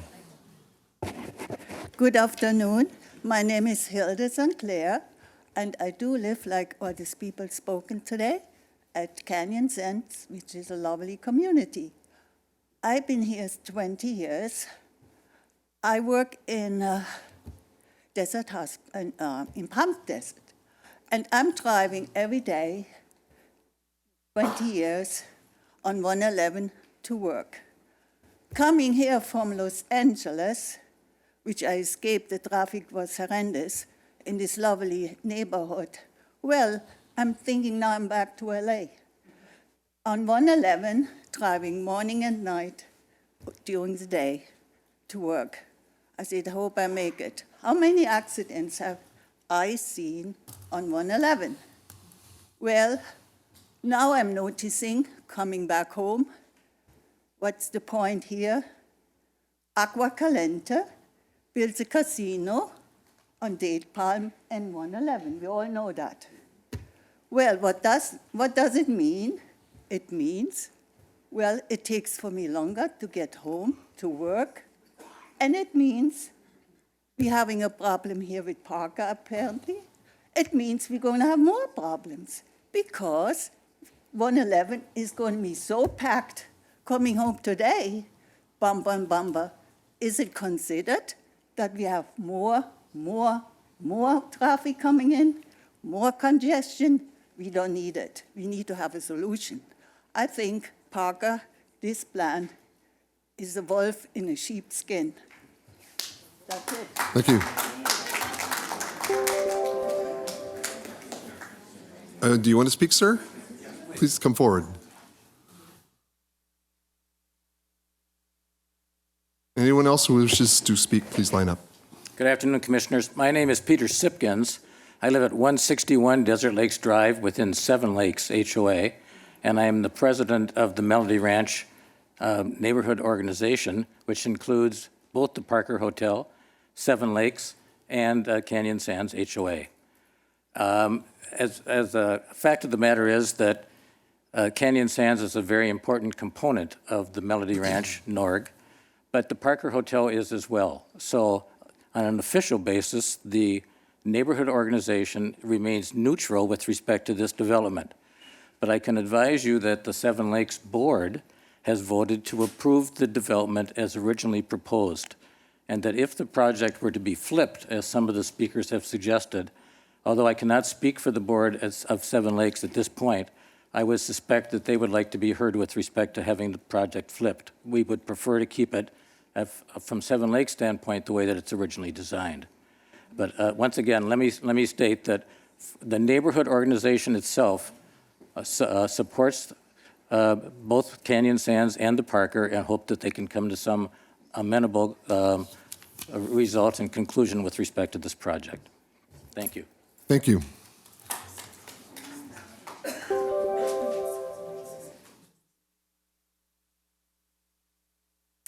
Hello, my name is Nancy Gillespie. I'm at 2352 Miramonte Circle West. I've lived at Canyon Sands for 15 years, and I know that it is a truly quiet and peaceful residential community. We're not a resort, and we're not a timeshare. Most of the residents of Canyon Sands are year-round. We're there for the June weddings when the streets get blocked. We're there for the film festival in January when the streets get blocked. We have a year-round concern to keep our community quiet and residential. That's my only point. Thanks. Thank you. Anyone else like to speak? Well, that concludes public comments. The applicant, are you ready? You have 2 minutes for rebuttal if you'd like.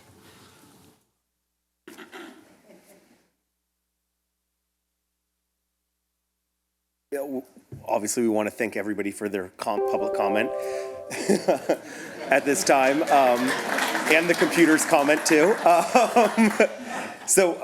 We also want to stress that this is not an event center or a party center. This is the goals of the Jack Parker Corporation are that they want to have a small, intimate resort of a very high end with only 32 rooms that is even more intimate than the current Parker Resort. And instead of expanding the current Parker Resort, they wanted to create a much smaller scale experience than what is currently provided at the 147 room resort property.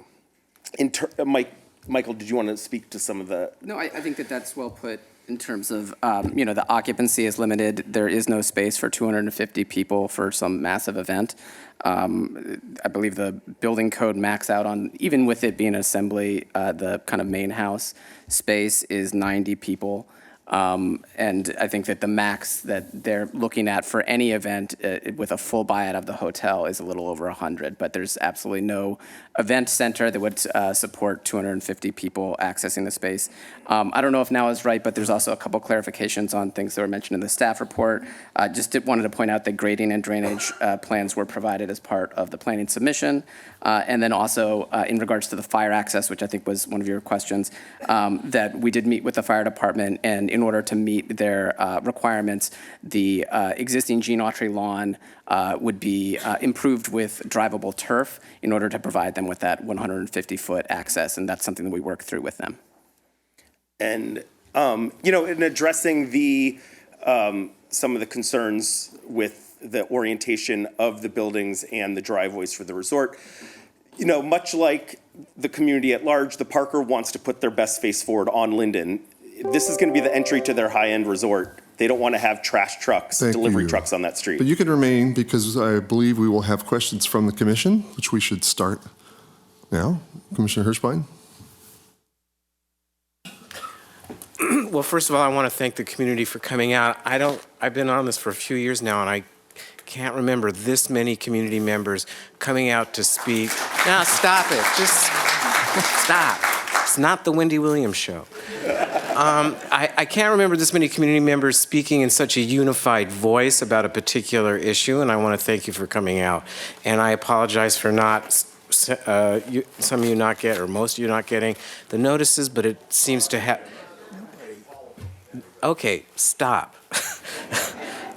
It seems to have, you still seem to have been represented very well, and we can probably have another public hearing. We'll decide that later. And I want to thank the Parker because I think it is a beautiful project. I want to ask the representatives of the Parker, have you had any meetings directly with the communities affected? Yes, and that was provided in the staff report, and the general manager of the Parker Resort, Brandon McClurley, has met with the neighboring communities, Seven Lakes. When did you meet with them? Sir, when did you meet with, and which neighborhood groups did you meet with? The timeline, I'm not fully versed on the timeline. I know it's pointed out in the staff report that Noriko provided on the dates that the meetings I believe were. it was in December, if I recall correctly. Yeah. So there seems to be a bit of discrepancy as to, I don't know how the meeting went, or did anybody from staff attend that? No, we did not. Okay. Well, like my mentor in this process over the years, to a large extent, has been Lisa Middleton, and I know she's here today. And I know one thing I learned from her was that it's important to get community buy-in when you come to us with what might be a controversial proposal. And so I'm going to suggest, and this is not binding at this point, but we might make it binding, that rather than seeking a yes or no at this point, that we encourage the management staff and the applicant and the applicant's design team to meet with the HOAs, both Seven Lakes and Canyon Sands. And I would suggest reaching out to Oasis as well, because they're a constituent. People own those, and it potentially could impact their use of that and value. And I'd like to see staff attend those as well, so we have sort of an unbiased reporting back as to what the feelings were. I had another thought on that meetings. May I speak to that? Just a second. Yeah, so I think that's it. Okay, so yeah, you can answer that. So I just want to clarify that, yes, Parker Management did meet with all three communities and had discussions, and we did revise our project as a result of those discussions. So I understand that there are concerns that remain, but we have, like we said, this project could be a 157. Were you at those meetings? I was not. Who was? I believe Brandon McCurley. Good afternoon, I'm Brandon McCurley, the General Manager of the Parker. In December, I met with Mr. Peter Sipkins, Rick Miller, and Tom Donahue, and offered to meet with... Who are they? Okay. Three gentlemen right there. I offered to meet through Rick Miller, to meet with the community through him at their convenience over the last 3 weeks, and they have not responded. Okay, well, maybe they can respond, not right now, this minute, but maybe that would be the appropriate thing to do at this point. I'm sorry that they didn't respond, but... Well, anyway, that would be my suggestion. Thank you. Thank you. Commissioner Donenfeld. I, too, am very impressed with the turnout today. I don't think, and I've been on the commission longer than Mr. Hirschbein. I don't think I've ever seen more community interest in a project than this one. And it's understandable because I've been to the Parker. I made a special tour around your neighborhoods a few days ago. You're living very close to each other. And in many cases in Palm Springs, we've got commercial interests that butt up against residential interests. And we as the Planning Commission take those relationships very seriously. Yes, we all want the Parker to do well. It's an international destination point. It's a beautiful site. But we want you to be comfortable in your homes, and your quality of life is extremely important. It bothers me greatly that the notice process totally fell apart. I had no idea. When I first suggested that you identify whether or not you received a notice, I should have asked for hands because I had no idea. It was so pervasive, terribly pervasive. We simply cannot carry on with an important decision like this application without notice being properly given and lawfully given. I don't care what our lawyer has to say.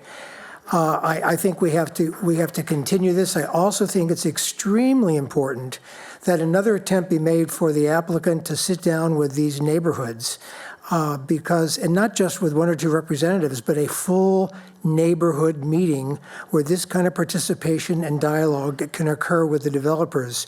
The developer and the applicant have to be more sensitive. I understand, I can just imagine what it must be like to live on Linden, even now. And I think there's probably not such a great record between you and the Parker. The Parker has incredibly large events, and I'm sure it's impinged on your quality of life quite a bit. But I, as a fellow commissioner, don't feel we're ready to go forward in any way to decide any of these important issues without notice, adequate notice having been given, and the communities being listened to so that there's proper input. I myself the first question I would ask if I lived there, as you have done, is what's so important about the Parker Hall being on the Linden side? You've got a huge open, you've got a huge open meadow, and it seems to me that architecturally it is doable. Now, I'm not an architect, and I don't know. Perhaps there are some very serious reasons other than the fact that you're in an attractive, quiet street and you want a very nice environment to enter a facility where that doesn't strike me as convincing, but there may be some convincing arguments as to why you've placed it there. But I think the community needs to know what your thinking was when you designed this project. And so I would suggest, along with, I think, my fellow commissioner, that this be continued and that these actions be taken before we visit this again.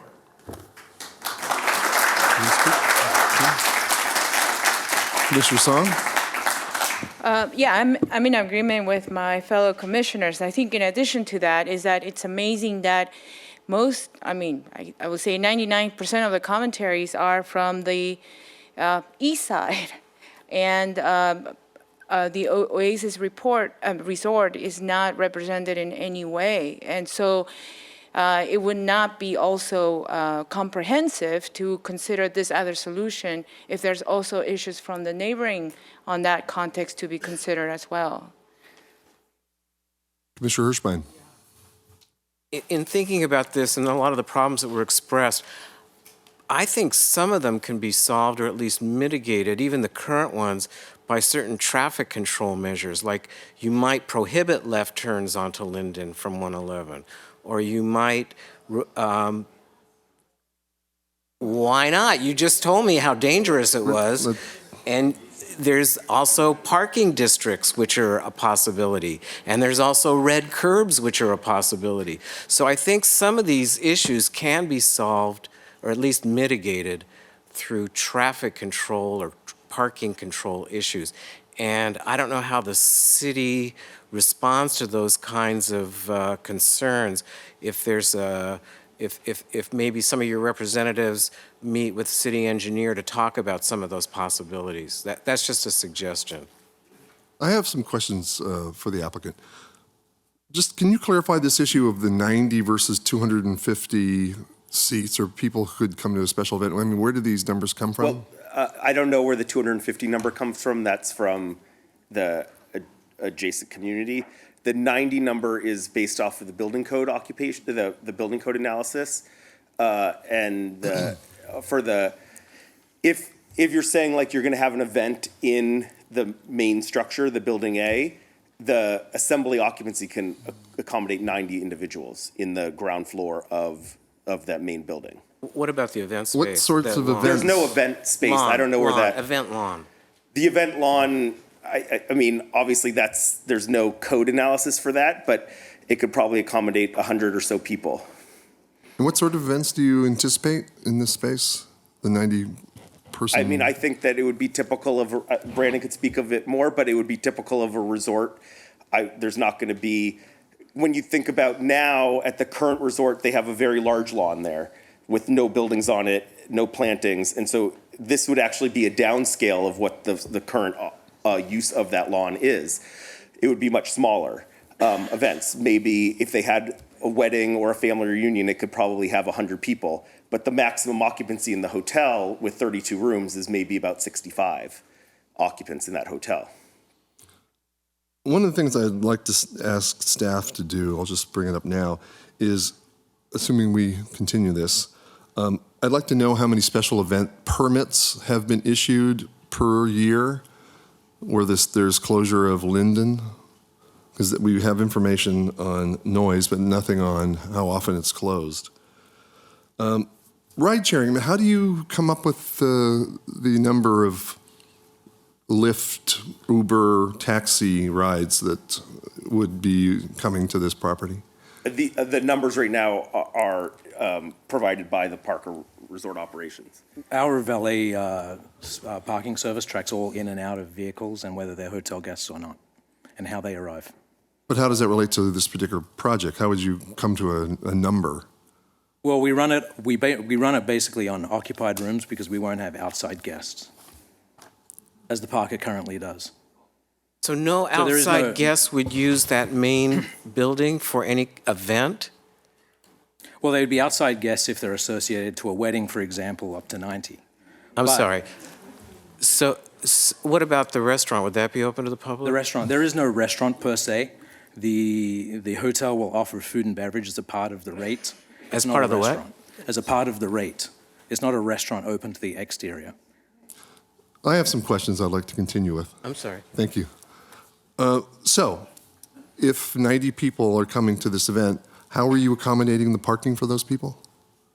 Well, to have the event at the hotel, you'd have to buy out the entire hotel, so they would have to have the 32 rooms as well. We have a maximum of 2 per room, so that's 64 of the 90 attendees. So you're saying that you need another, 30 spaces for the, If they were to drive in themselves, yes. all right? But the specific parking plan in the land use permit application submitted with this was based off of the zoning code regulations, which account for assembly uses as well as the guest suites. What about employee parking? There's 51 employees. Where would they park? New employees.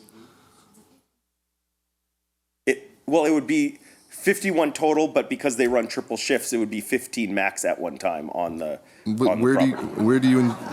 do you intend to have them park? Please. They're part of the specific parking plan, so they would be either valet or they would park on the city street. Well, I don't think the employers are going to be using valet, but that's just my humble opinion. I drove the neighborhood today, and Seven Lakes, there was one parking space available on Seven Lakes. And it hasn't been mentioned yet, but there is a sight pole, is that the right term? Story pole that was just erected today, 30 foot. And some of us were able to go out and look at that. It's probably something you would want to look at as well. It is there. So, and it's a little hard to tell. I mean, I would recommend that there be more than one pole, but we'll deal with that in a moment. The issue of flipping, I mean, can you respond? That's been raised many, many times by the public. What are the issues with flipping the property? The whole project first, or just moving, the main event building over towards Cherokee? I mean, we'd have to perform additional analysis on what the positives and negatives are.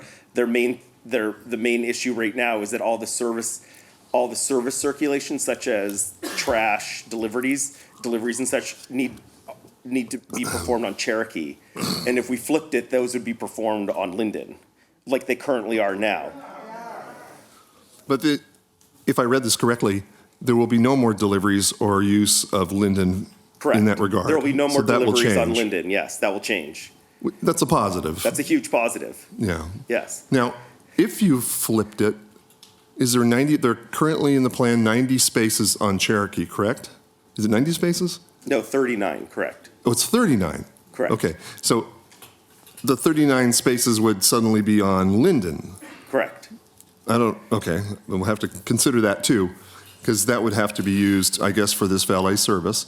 So they're going to be coming from Cherokee, driving around on Seven Lakes, going into the parking lot for every valet drop-off. And then continuing down Linden. Something to think about. Yes.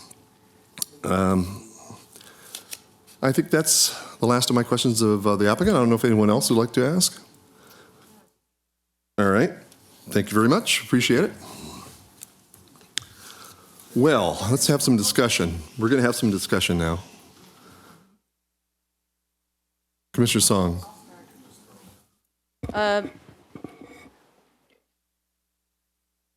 As the commissioners have mentioned, I think there is a decision that the developer and the applicant has to make if they're going to reach out or they're not going to reach out, if they're going to answer to the questions that were raised today or not, and decide that, make your investment, and then come back to us with a comprehensive project so that we will be able to evaluate based on the standards that the zoning and the general plan are part of the city. I think that by saying that, I believe that this project should be continued. And at that point, I will ask questions about the project based on the investment that the developer and the architect has put together. Commissioner Hirschbein.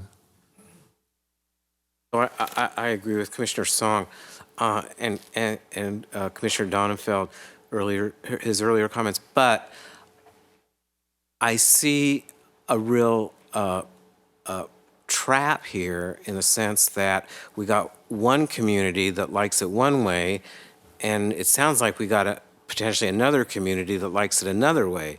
So, and we've got a developer that wants to build a hotel, and we certainly want him to.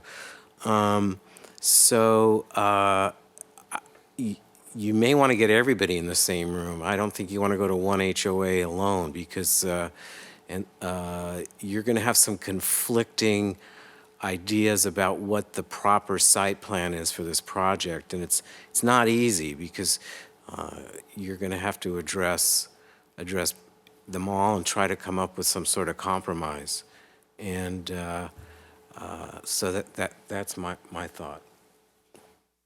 Commissioner Donenfeld.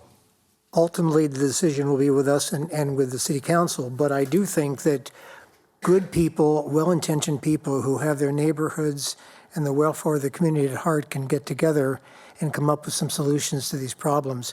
The issues being raised are few in number. They are fairly significant in terms of the nature of the project, I will agree with you, but they're few in number, and it seems to me that until there's been a thorough vetting of this among the neighborhoods affected, we as a planning commission really have no role to play in this, because if I had to vote on this today, hearing what I hear from our constituents, there's no way I could approve this plan.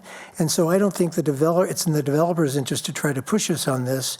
We cannot go against this kind of a groundswell of opposition to this project. It's got to be made better from the neighborhood standpoint, and that's why I also support the continuance. So it seems to me we have a motion, and the motion would be to continue this to January 22nd or wait until, I guess it would be a time uncertain, right? Date uncertain?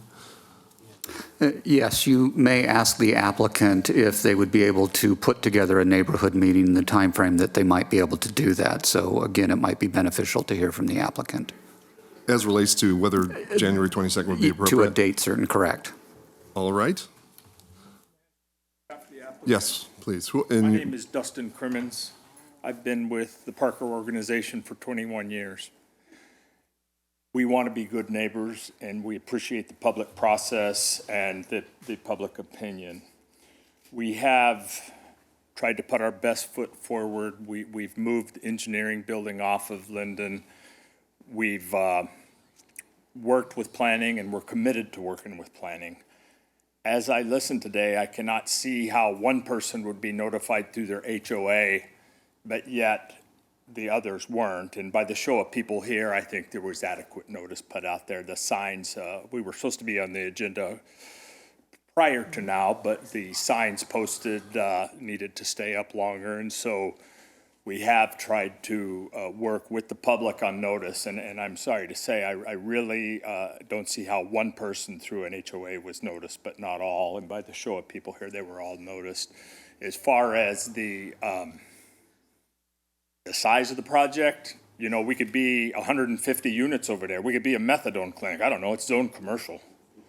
And so I would ask consideration that we've been at this 11 months. We've had our general manager meet with all three communities, and we have spent a considerable amount of time and money in a year. And we want to be good neighbors to all the residents, and I think we have been. We're a strong employer. We're a family-owned business. We don't have layers of a hotel owner, an operator, and this and that. We are a small family-owned business, and this is really hard on the pocketbook to continue along this fashion. I would ask respect, too, we've been respectfully, we listen to them line up and speak for 3 minutes, so I'd just ask for mutual respect. Indeed. So, Please. Do you have anything else? Anything else you'd like to say? Yeah, I would like to just simply add that we believe in the process, and we would hope that, and we're committed to working with staff, and we would hope that we could work with staff to resolve all pending issues. Thank you. Well, I'm not sure that's exactly how it will transpire. You can do whatever you want. We cannot require, this is not a discussion. We cannot require you to have a community meeting. It's up to you to do that. It's up to us to decide whether to approve the project or not. What I'm suggesting is that you do that. If you don't want to do that, that's totally up to you. You can come back next time. That's not a discussion. You can come back next time not having met with the community, and then we'll take that into consideration. But whether you do or not, that's up to you. But thank you for your comments. Thank you. Anyone else before we... Second, we have a motion, I believe, and it's to continue to a date uncertain. Yeah, I just made it. Yeah, Mr. Hirschbein made the motion. I'll second. Oh, Ms. Song seconded. Ms. Okay, Ms. go ahead. Song has seconded it. Please vote once we have our little number here lit.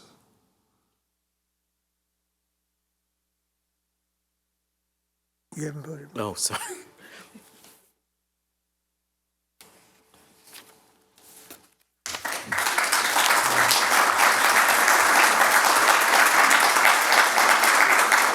Thank you all for coming, and we're going to take a 10-minute break.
Which one's next? Is this next? Well, what was it? It was the first dog, one. the No, pet. we have the pet thing, I think, first, which I'm totally in favor of. No one's going to be against that. We I should mean, put that in the my consent. pet friends, when we closed the one on Indian, they really, a lot of people, there's only one, I think, to go to now. I don't So, know. and that sounds like a good location. That's far enough out. That's close to the cannabis. So the dogs will get They're going to have high. high dogs, huh? Some of the questions that came up to us was when it first started, when we first got the application, was regarding the traffic. And we made the suggestion, you guys should talk with the traffic engineer and get what's called a scoping analysis or a scoping letter. Where that determines whether or not mitigation is actually required. And that's what they have that letter. It does a trip generation. Because it's less than 500 or something. That's 500 trips per official. day, which is the MUTCD code. So it's the Transportation Uniform Code. And it says, well, we get 500 trips per day. Then it starts scoping analysis. If you do more than 500 trips a day, that determines traffic impact analysis is done. Then that will determine what the mitigation is. This doesn't trigger any of it. And we did traffic counts a year ago on Linden, IM7 Lakes Drive. It only had 207 traffic counts in a 24-hour period, just by itself. No special events going on locally. So Linden itself only has 200. They're only adding 264. It still doesn't even less than 500, even with the current neighborhood. So then if you add in special events, which we don't know what they are, those aren't handled through us, those are handled through which is a special events planning team, which involves police department, fire, streets department. But those only happen 5-6 times a year, I think, maybe.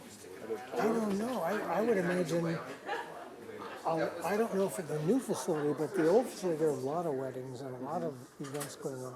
Everyone wants to be at the Parker. I mean, How many of those actually required a special event permit? I don't know. I guess Noriko's going to get that Yeah, information. we'll check on that. So in talking with Marcus, I said, do we look at do a traffic scoping letter, not just on the 32? Kind of unfair being that it's been in existence for this whole time. So that's why we decided to just do it. What's the new impact? Are there any parking districts in Palm Springs? I don't know about districts, but they do have parking.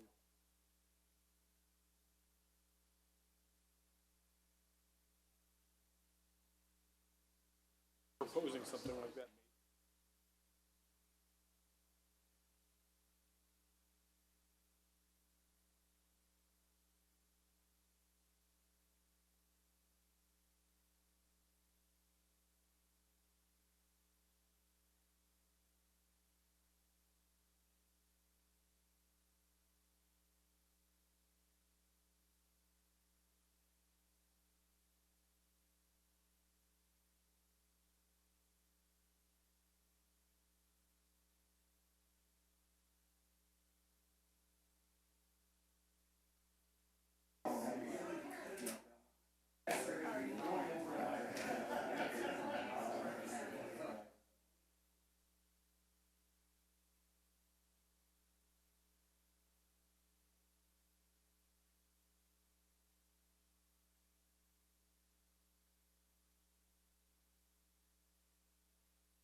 There we go. It's on now. So I'm going to repeat that. Item 2A, Lindsay Sappington, owner, Sweet Life Pet Hotel, for a conditional use permit to operate an overnight kennel for dogs and cats. Staff report, please. Thank you, Vice Chair. This application is to occupy a 3,245 square foot corner suite as part of a multi-tenant building. And I'm going to go through some slides showing where we're located. So the industrial building is located along Gene Autry Trail in the red boxed area. The specific suite that they're looking at is the Starred suite, which is the back corner of the building. there's a site plan that shows the hatched area, which is the proposed building, and you'll see that within the building there is when you face the front area, and we'll get to some pictures, there's a church that occupies the space to the left of the entrance, and the front portion of the building is a tile company that does repairs of tile and installation. So you'll see the site has plenty of parking to handle the proposed use. And this is a close-up of the corner lot as to where the new pet hotel will be. So what they're proposing to have is a series of kennels that will hold pets overnight. That is the reason for the conditional use permit. The M1 zone requires that the Planning Commission determine that a conditional use permit is appropriate for kenneling. They would be allowed to have pet services, which would include retail, grooming, and so forth. But the kennel is what requires the conditional use permit. So the business hours that they intend to operate is 7 days a week, Monday through Friday from 7 a.m. to 6 p.m., and then on weekends from 8 a.m. until 6. The operation will always be staffed with a minimum number of one employee if there are any animals that are staying overnight. So the maximum number of animals that could be within the site is 40 dogs and 15 cats at one time. They'll have separate play areas with a small and large dog area, as well as a cat atrium will be available.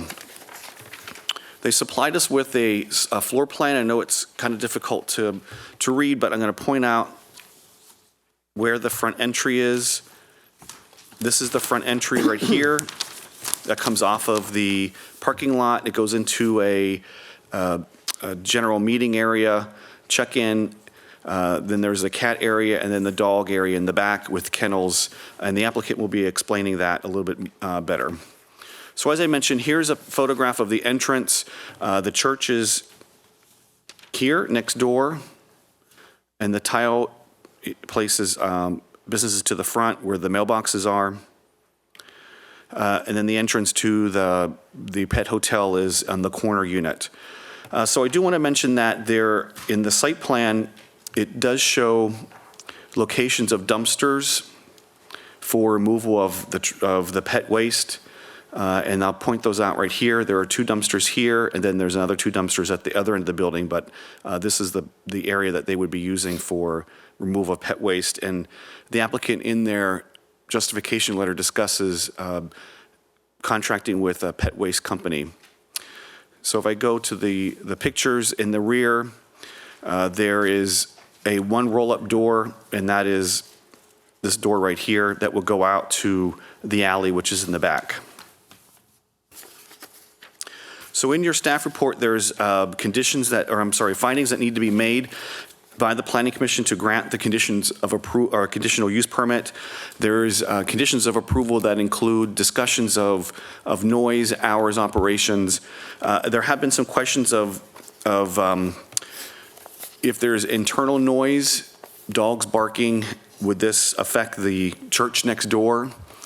If that would be the case, there would be building code requirements to muzzle the noise so that the animals would not disrupt a church service that's going on or the tile place that is to the front of the building. So the applicant is here. Notice was sent to property owners within 500 feet. Staff has not received any correspondence. And that concludes my report, and we're recommending approval.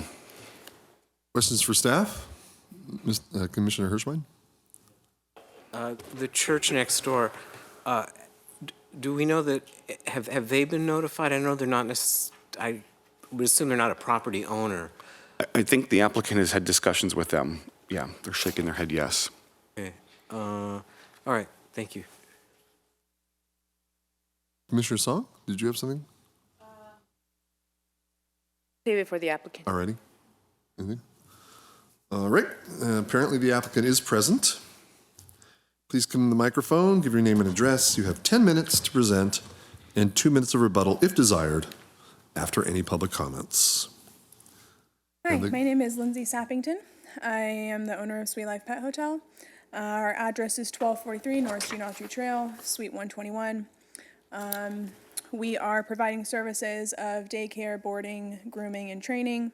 We believe that it would be a great service to the community. There are several hundreds of thousands of pet owners in this city, and there is not one solid boarding place for all of these people to utilize for their animals.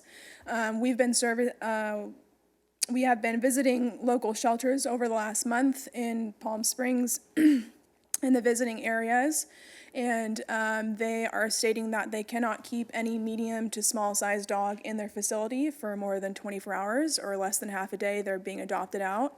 There's a wait list for any type of small dog or puppies that come into their facilities, so clearly the city is still wanting more dogs and cats in their lives. So we have our own dogs as well. We have not been very pleased with the service that we have experienced in the city, and so I believe that we can provide a better service to the people of the city for their animals for a better price. So that's kind of what we're here for. That's what we're aiming to do. The main thing also for Sweet Life is the sanitation, the sanitary elements. That's one of the things that I wasn't comfortable with in my personal experience with the other boarding facility in the city. And so that's something we're going to capitalize on. I know that you guys mentioned concerns of sound. We are soundproofing all of our walls. We actually have a jiu-jitsu place right next door to the left, and the church is right next to the jiu-jitsu place.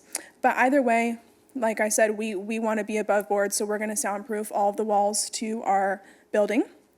And then, like Glenn said, we're working with a couple different companies to utilize our pet waste so that it doesn't interrupt anything with our fellow neighbors. Right next door to us, there's a computer maintenance guy. Right next to him is jiu-jitsu, and then right next to that is the church. So we've definitely talked to our neighbors with what's going on, and I believe that's all that I have. Thank you very much. Now we'll hear from the public, if there are any public comments. Seeing none, you do have a 2-minute rebuttal. No. Is there anything more you'd like to say before we open it up with our commission? Yes, I know that there might be some concern in regards to where the pets are going to eliminate their waste. So I just wanted to maybe reiterate, we have a small and a large dog play area separated for them that has turf in there that we're spending over $21,000 to install and get the best quality pet turf on the market for the drainage system and everything, so that there is no type of smell or any type of issues with that as well. Questions from, you finished? Thank you. Questions of the applicant from the commission? Commissioner Donfeld. There's no question that there's a need for what you're proposing to do.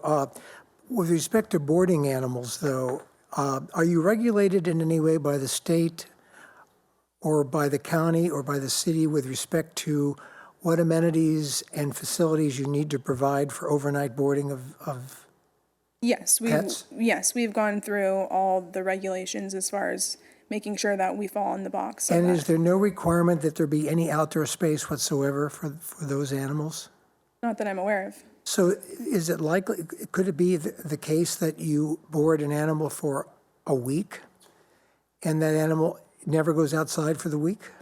That could be a case if that's what the owner decides. Is that atypical or fairly typical? I don't board my animals, so I don't really know what to expect in terms of an outdoor space for overnight or longer term boards. It's very typical. Just with no outdoor space. Mm-hmm. Okay, thank you. Mr. Song? I do want to continue the questioning. So about the sort of if they stay over time, first of all, you mentioned about a pet turf, and I understand that's internal. It's within the space that you're leasing, correct? Correct. Okay. So to the health of the pet or to their sort of transition in being, outside of their home, in your place. Is it part of the program that you will take them out for a walk on the leash, or you would, keep your overhead door open so they get natural light? Is there anything in your program or in your services that there's an interaction with natural light and outdoor exposure? Well, right now there's a lot of issues with sound. So if we open up that back door that you see in the picture, then all of the soundproofing from the walls is going to go into our neighbor's space, so to say. So we're not wanting to disrupt our neighbors by doing that. But what we are doing is we offer several services as far as one-on-one time for the pet, and it's my business is tailored towards the animal, not towards anything else. So if the owner doesn't want their animal to leave the cage, or if their owner wants them to be in the playtime at all times, that's something that we're accommodating too. So we can have one-on-one playtime with the animal in their own suite, or we could do a walk with the owner if that's something that they choose to do. Okay. But we don't have an outside area where they're going to be hanging out.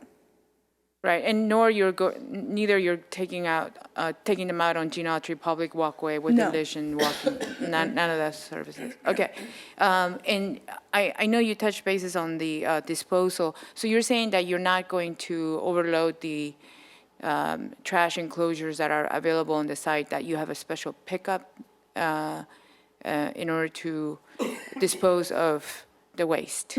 Is that what I'm hearing? Yes, we obviously don't want to interrupt our neighbors with the smell and things like that for the trash. So we've taken that into consideration and are currently talking to 2 different companies for that. Okay, thank you. You're welcome. Commissioner Donenfeld. I know that, again, my most important concern, and I'm sure yours, is the welfare of these animals. Is there any requirement that you have a certain number of square foot available per animal so that you don't overcrowd the facility with too many animals, and that also is part of their quality of life while they're there? Yeah, I believe it's over 2 or 3 square feet per animal that we have right now. I would have to do the math over. And is that a requirement? A governmental requirement of any kind, or No. just your own business philosophy? Yeah, I don't want to be as small as the boarding options that are available to the city right now, so we're much bigger than the other option, and so that's what I'm aiming towards. I want to provide something better to the city than what they have right now. Okay, thank you. I have a question. How often will the waste be picked up it's going to be placed outside? No, it's going to be in our facility. So why was there some So- mention of?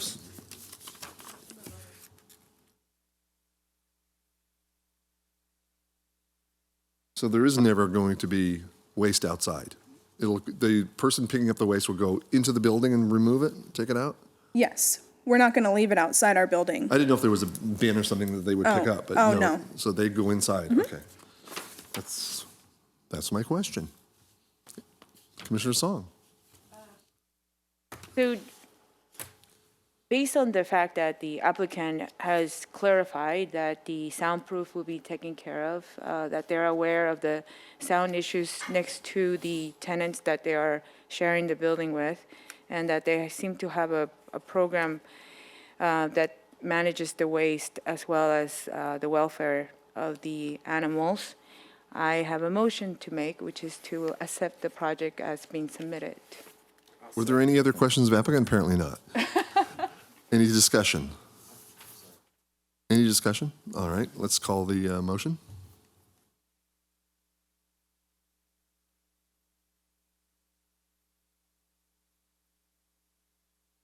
Passes unanimously. Congratulations. Thank you so much. I appreciate your guys' time.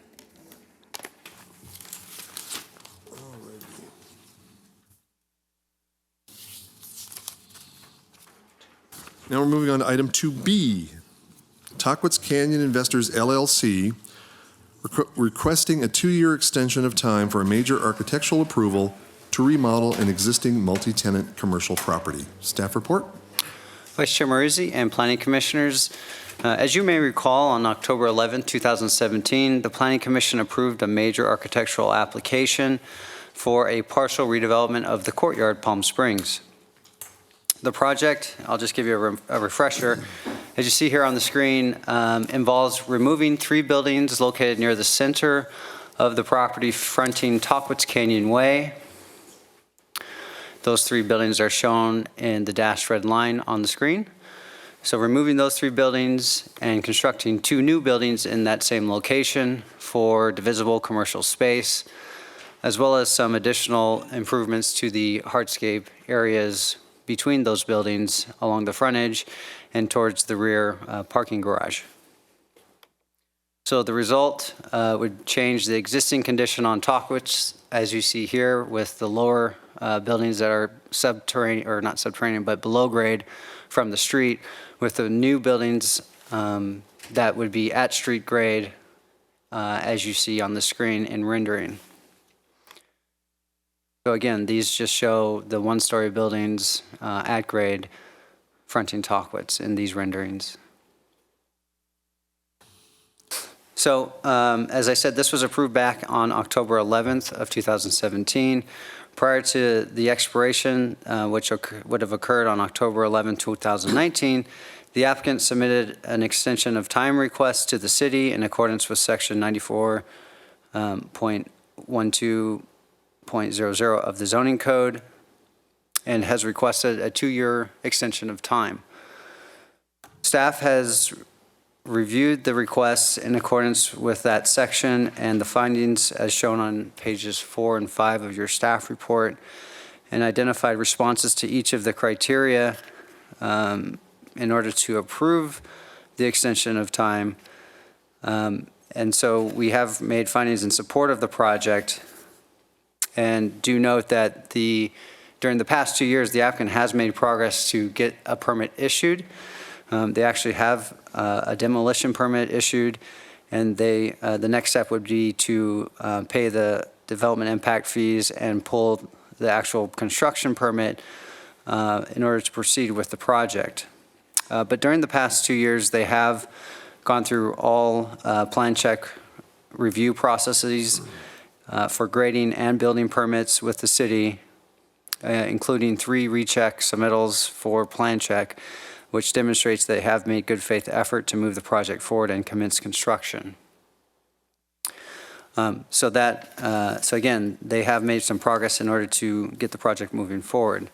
As I said, they are requesting a 2-year extension. Staff believes a 1-year extension would be the appropriate approval based on our findings and the findings in section 94.12 of the zoning code.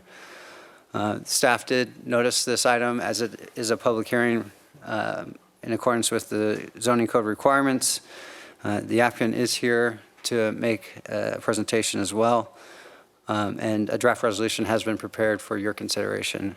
And I'll conclude with that. Thank you. Thank you. Questions for staff? Commissioner Hirschwein? Thank you, David.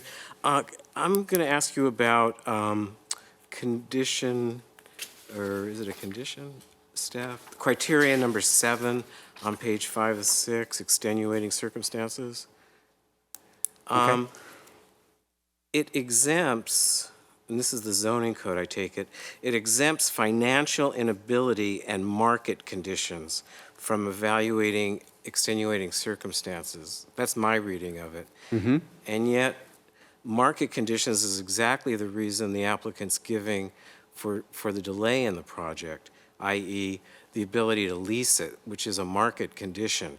So I'm going to ask you to explain that, because I strongly disagree with the analysis based on the zoning code. Yeah, staff is basically providing the information that the applicant has provided to us. So this is information that we've received from the applicant in response to this criteria specifically. And ultimately it's the commission to it's up to the commission to make the decision if that's valid or not. But my point is, do you not consider the ability to lease the space a market condition? I guess that would be a business decision and possibly related to financial considerations, yeah. Okay, thank you. Commissioner Song? Hello, David. My understanding though is that because he had pulled demolition permit, doesn't that automatically, is a construction project, it's a construction permit. So doesn't that allow now the applicant to have 6 months to proceed into demolition and perhaps into construction?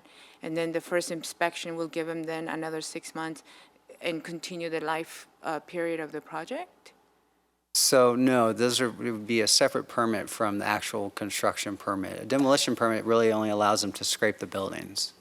I see. So this is really the entitlement application in which he needed to be finished with notice of completion, certificate of occupancy within this date. So he's got a demolition permit, and he would remove the buildings. At any point, he could pull a building permit now. Right. Until this, depending on how this, the outcome of this meeting is here, unless it's appealed to council, if it is denied. He could pull a building permit after his demolition permit, but they are two separate ministerial, one's a ministerial action, the demolition permit. I see. Okay. Thank you. Any other questions for staff? All right, why don't we have the applicant come forward. Terry, can you set the 10-minute time limit, because I can't do it from here.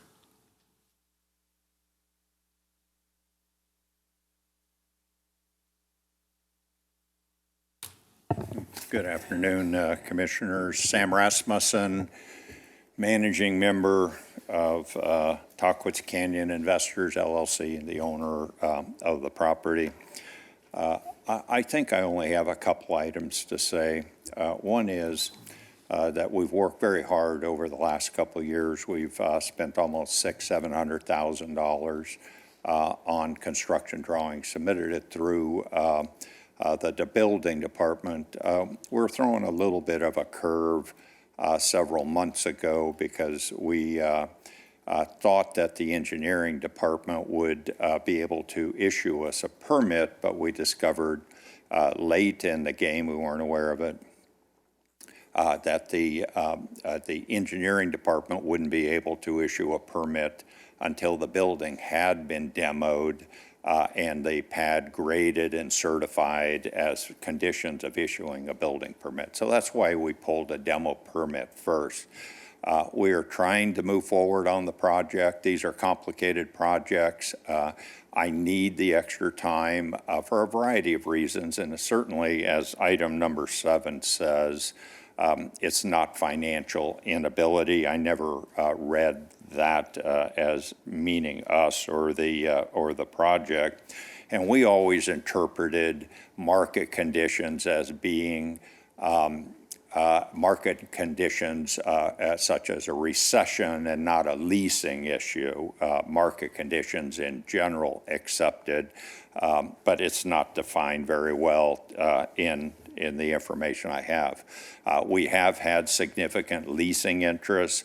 We are working with the theater on doing some items with the theater. We obviously have financing considerations. We have construction costs considerations. These are all items that sometimes can extend, as everyone here in this room knows, can extend the timeline. I requested a 2-year extension because a 1-year extension, as I understand it, would be retroactive to this past October. And so effectively, it would be a plus or minus an 8 or 9 month extension. retroactive to the expiration date, so that it does not complicate my financing, my tenants, tenanting, anything with a short fuse on it, as I think most of the commissioners know, adds uncertainty to a project when dealing with banks and financing and tenants. So I am requesting a 2-year, so I can take the entitlement process and that approval out of the equation. And I've already taken the construction drawing component, the permitting side, I think, out of play, because I've done that, and we are essentially permit ready. So I respectfully ask for a 2-year extension. Happy to answer any questions. Thank you very much. Is there anyone from the public who would like to speak?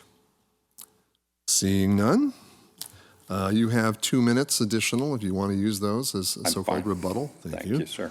All right. Questions of the applicant from the commission? Commissioner Donenfeld. Mr. Rasmussen, I was on the subcommittee, the architectural subcommittee that went over plans, and you remember we went through various iterations for your design.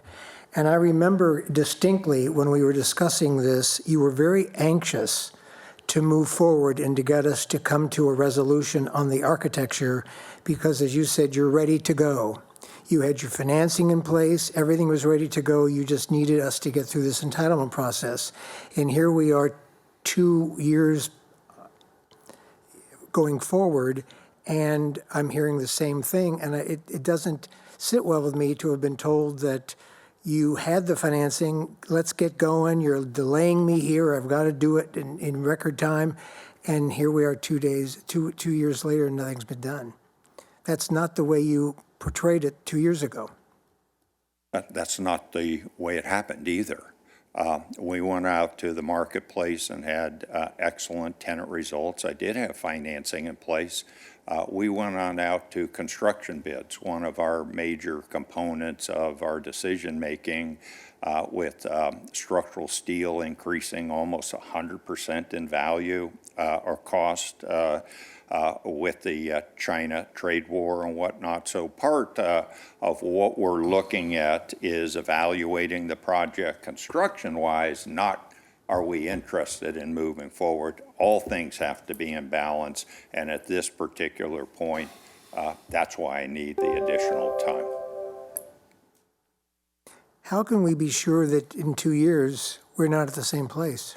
I can't give you publicly that guarantee. I wouldn't be here after 18 months if there weren't questions on the feasibility of the project. Palm Springs is a very shallow trade area, nationally speaking. It's not the easiest community to bring in tenancies. Your downtown project is, which is in a prime location, worked through 6 or 7 brokers and struggled to find national credit tenants, and took almost 5 years. So I can't give you promises on what's going to happen, but I can certainly give you promises that we're working hard on it. We believe in the project. We hope you give us an extension. That's your decision, and we'll continue to work hard on it. Thank you. Commissioner Song? So in ballpark, because you pulled out the demolition permit and you're essentially permit ready, you couldn't give us sort of like on the second quarter of 2020, this is what might happen. I cannot. Oh. And the reason we wanted to show good faith, and the good faith is keeping the project going, doing all we can to be permit ready, to pull a demo permit, because we also have expiration of plan check requirements. So Correct. we made sure those didn't expire, and on a separate basis through your planning department, the entitlements need to be extended as well. So. Yeah, I mean, the fact that you got it in with the previous building code, it's also a very. Of course, yeah. You strategic. never want to go back and redo all your plan checks and your Title 24 that kicked in January. So yeah, of course, we're trying to make the project as feasible as possible, costing-wise, timing-wise, doing everything we can to make that happen. Okay, thank you.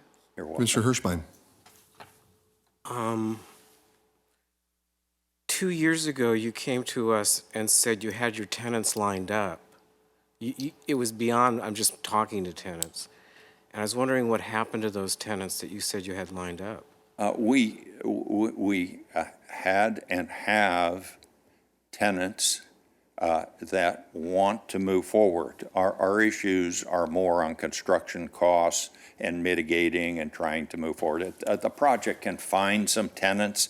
The tenants that we had, this project struggled to have good quality national credit tenants. It was a lot of local tenants and whatnot. All of those, the cost, the feasibility, the financing, the tenancy, all, as we all know, need to be put into one basket, and they all have to balance out at one time, and that's why I'm asking for the extra time. Well, it seemed to me, can't read this through right now, but it seemed to me you were asking for the extension because you didn't have your tenants lined up, and yet previously you had said, hurry up and approve this project, because if you don't, my tenants will go away. So I don't understand, it's like one or the other. I didn't bring in the copy. Are you quoting off of my response or application? Well, I'm not quoting anything. I'm just going by memory. I'm trying to wonder because I submitted this almost 4 months ago and didn't bring a copy with me. If you're trying to reference something that I sent in to David to the planning. So you're saying your lack of tenants is not the reason for your There are viable tenants at different rates and different uses. Thanks, David. Let me see what we said here. Is it on the first page?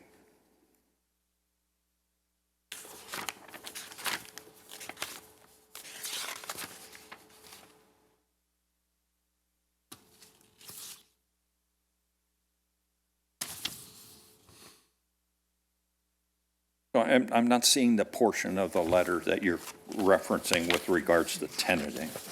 Okay. No, I think it was more what you were saying to us. I'll let that one go.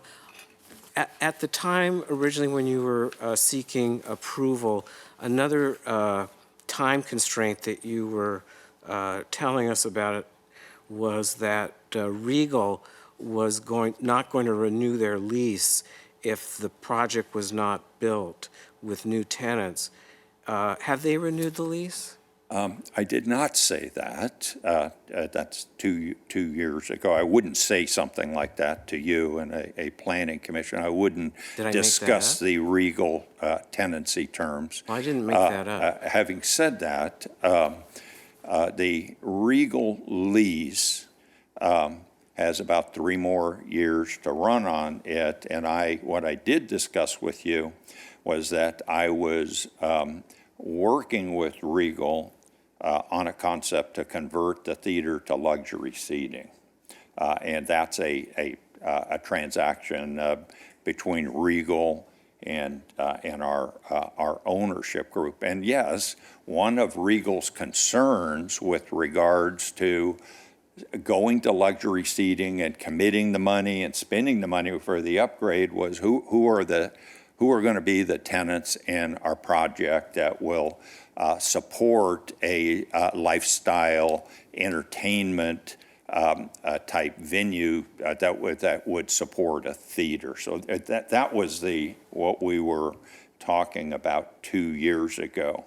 And yes, it would be helpful to Regal to move forward on an extension here in 3 years. We were talking about not an extension, we were talking about a lease amendment to the current lease that would convert the theater to luxury seating.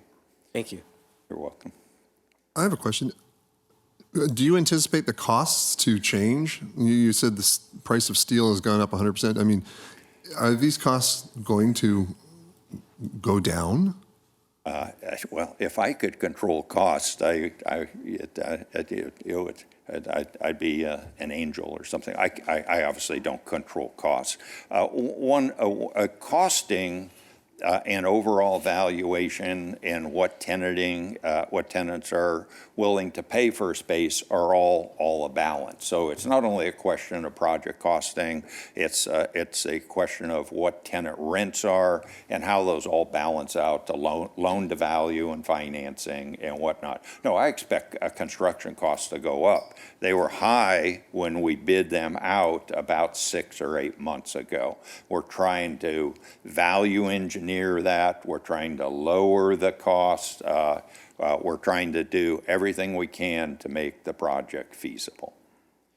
Question for staff. Does value engineering require to come back to Planning Commission? I'm just curious. It would if it involves changes to the exterior of the building. It would come back to staff initially, and ultimately, if it was determined that it was a change so significant enough that it compromised the design that was originally approved, then that might come back to the commission, but it ultimately would be a determination that staff would have to make. Do you anticipate that sort of value engineering? The word value engineering can be used in more than one way. And I was not using the term value engineering relevant to a change to the exterior that would affect a revisit to the Planning Commission. As an example of value engineering, we've given a particular type of door and sliding doors and materials and whatnot, and to slightly change those without changing the engineering. For instance, a fabricated door as opposed to a solid wood door, that type of thing. But nothing that we are value engineering right now would require any return to the Planning Commission. All right, thank you about that. You're welcome. So just to summarize, cost is very significant in this overall basket that you're referring to. Yes. And it appears to me that cost, if anything, like you said, will be going up. So it'll still be a challenge to finance the whole basket. Costs are always significant, All yes. right. Well, good, thank you. You're welcome. Any other questions? All right, thank you very much. Discussion. Commissioner Song.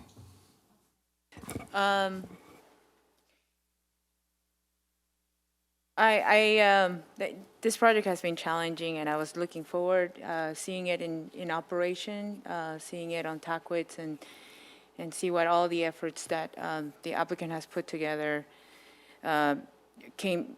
I was looking forward to seeing how this will come to fruition. The applicant has made an investment by submitting plans. As we know, submitting plans and getting them through plan check and getting a permit in the state of California is a challenge of itself. And so I agree with David that they have made efforts, and it's disappointing that there is no construction activity happening. But there's also other projects in Palm Springs that are struggling in the same manner. And even though I'm disappointed, I agree that the extension should be provided so that the applicant could get their team together and get this building built.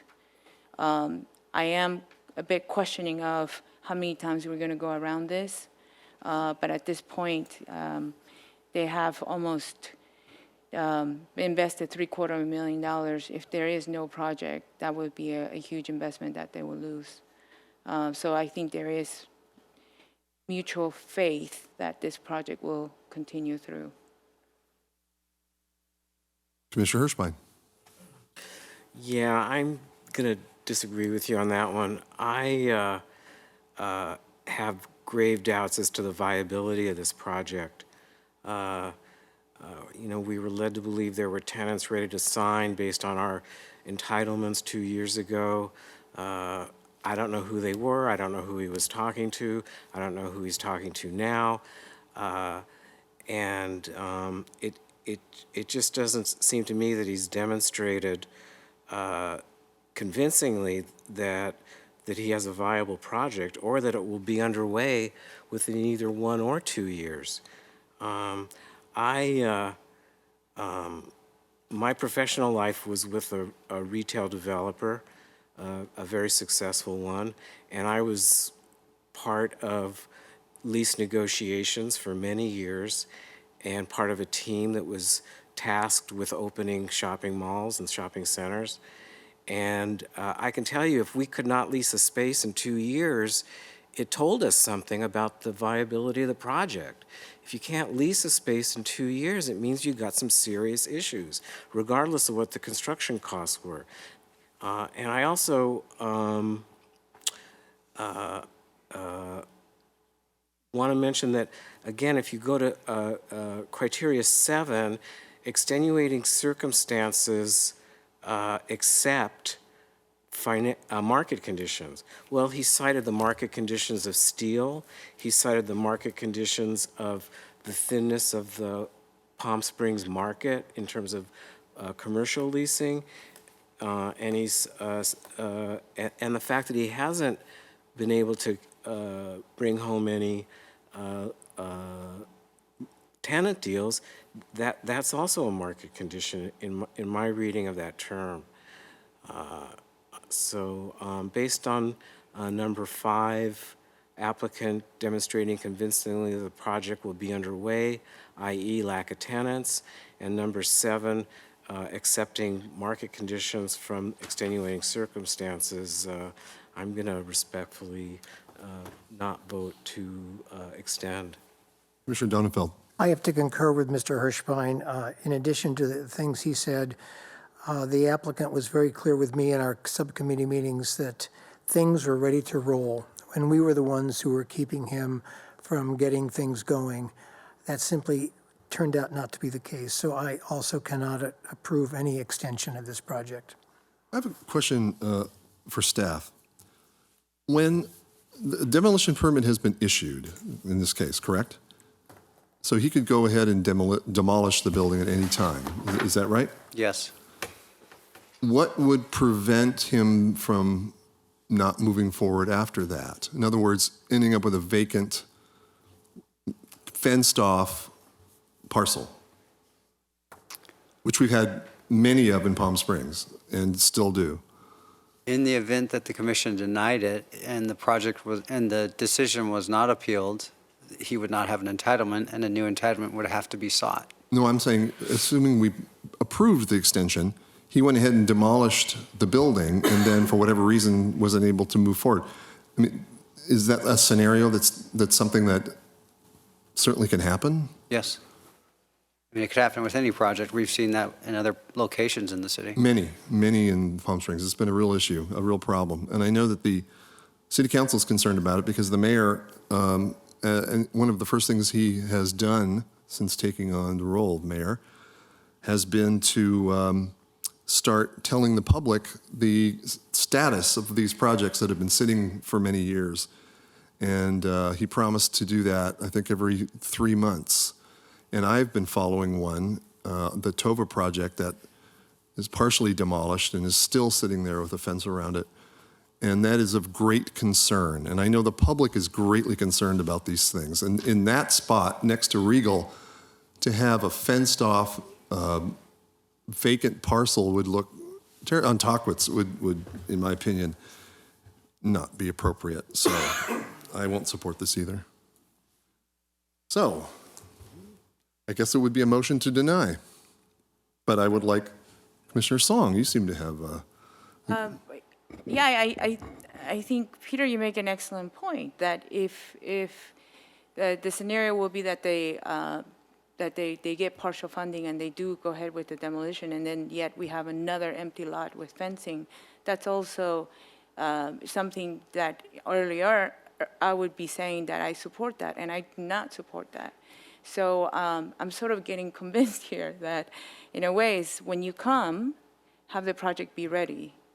And if it is not ready, have the reasons why it needs an extension, other than what we allow by our zoning regulations.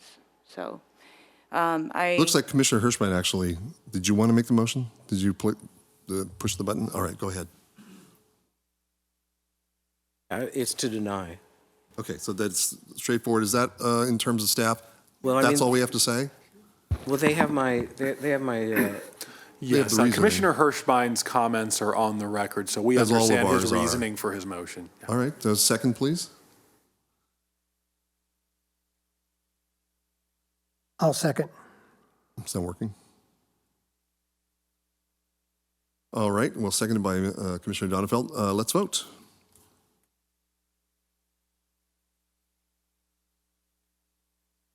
So yes is a denial.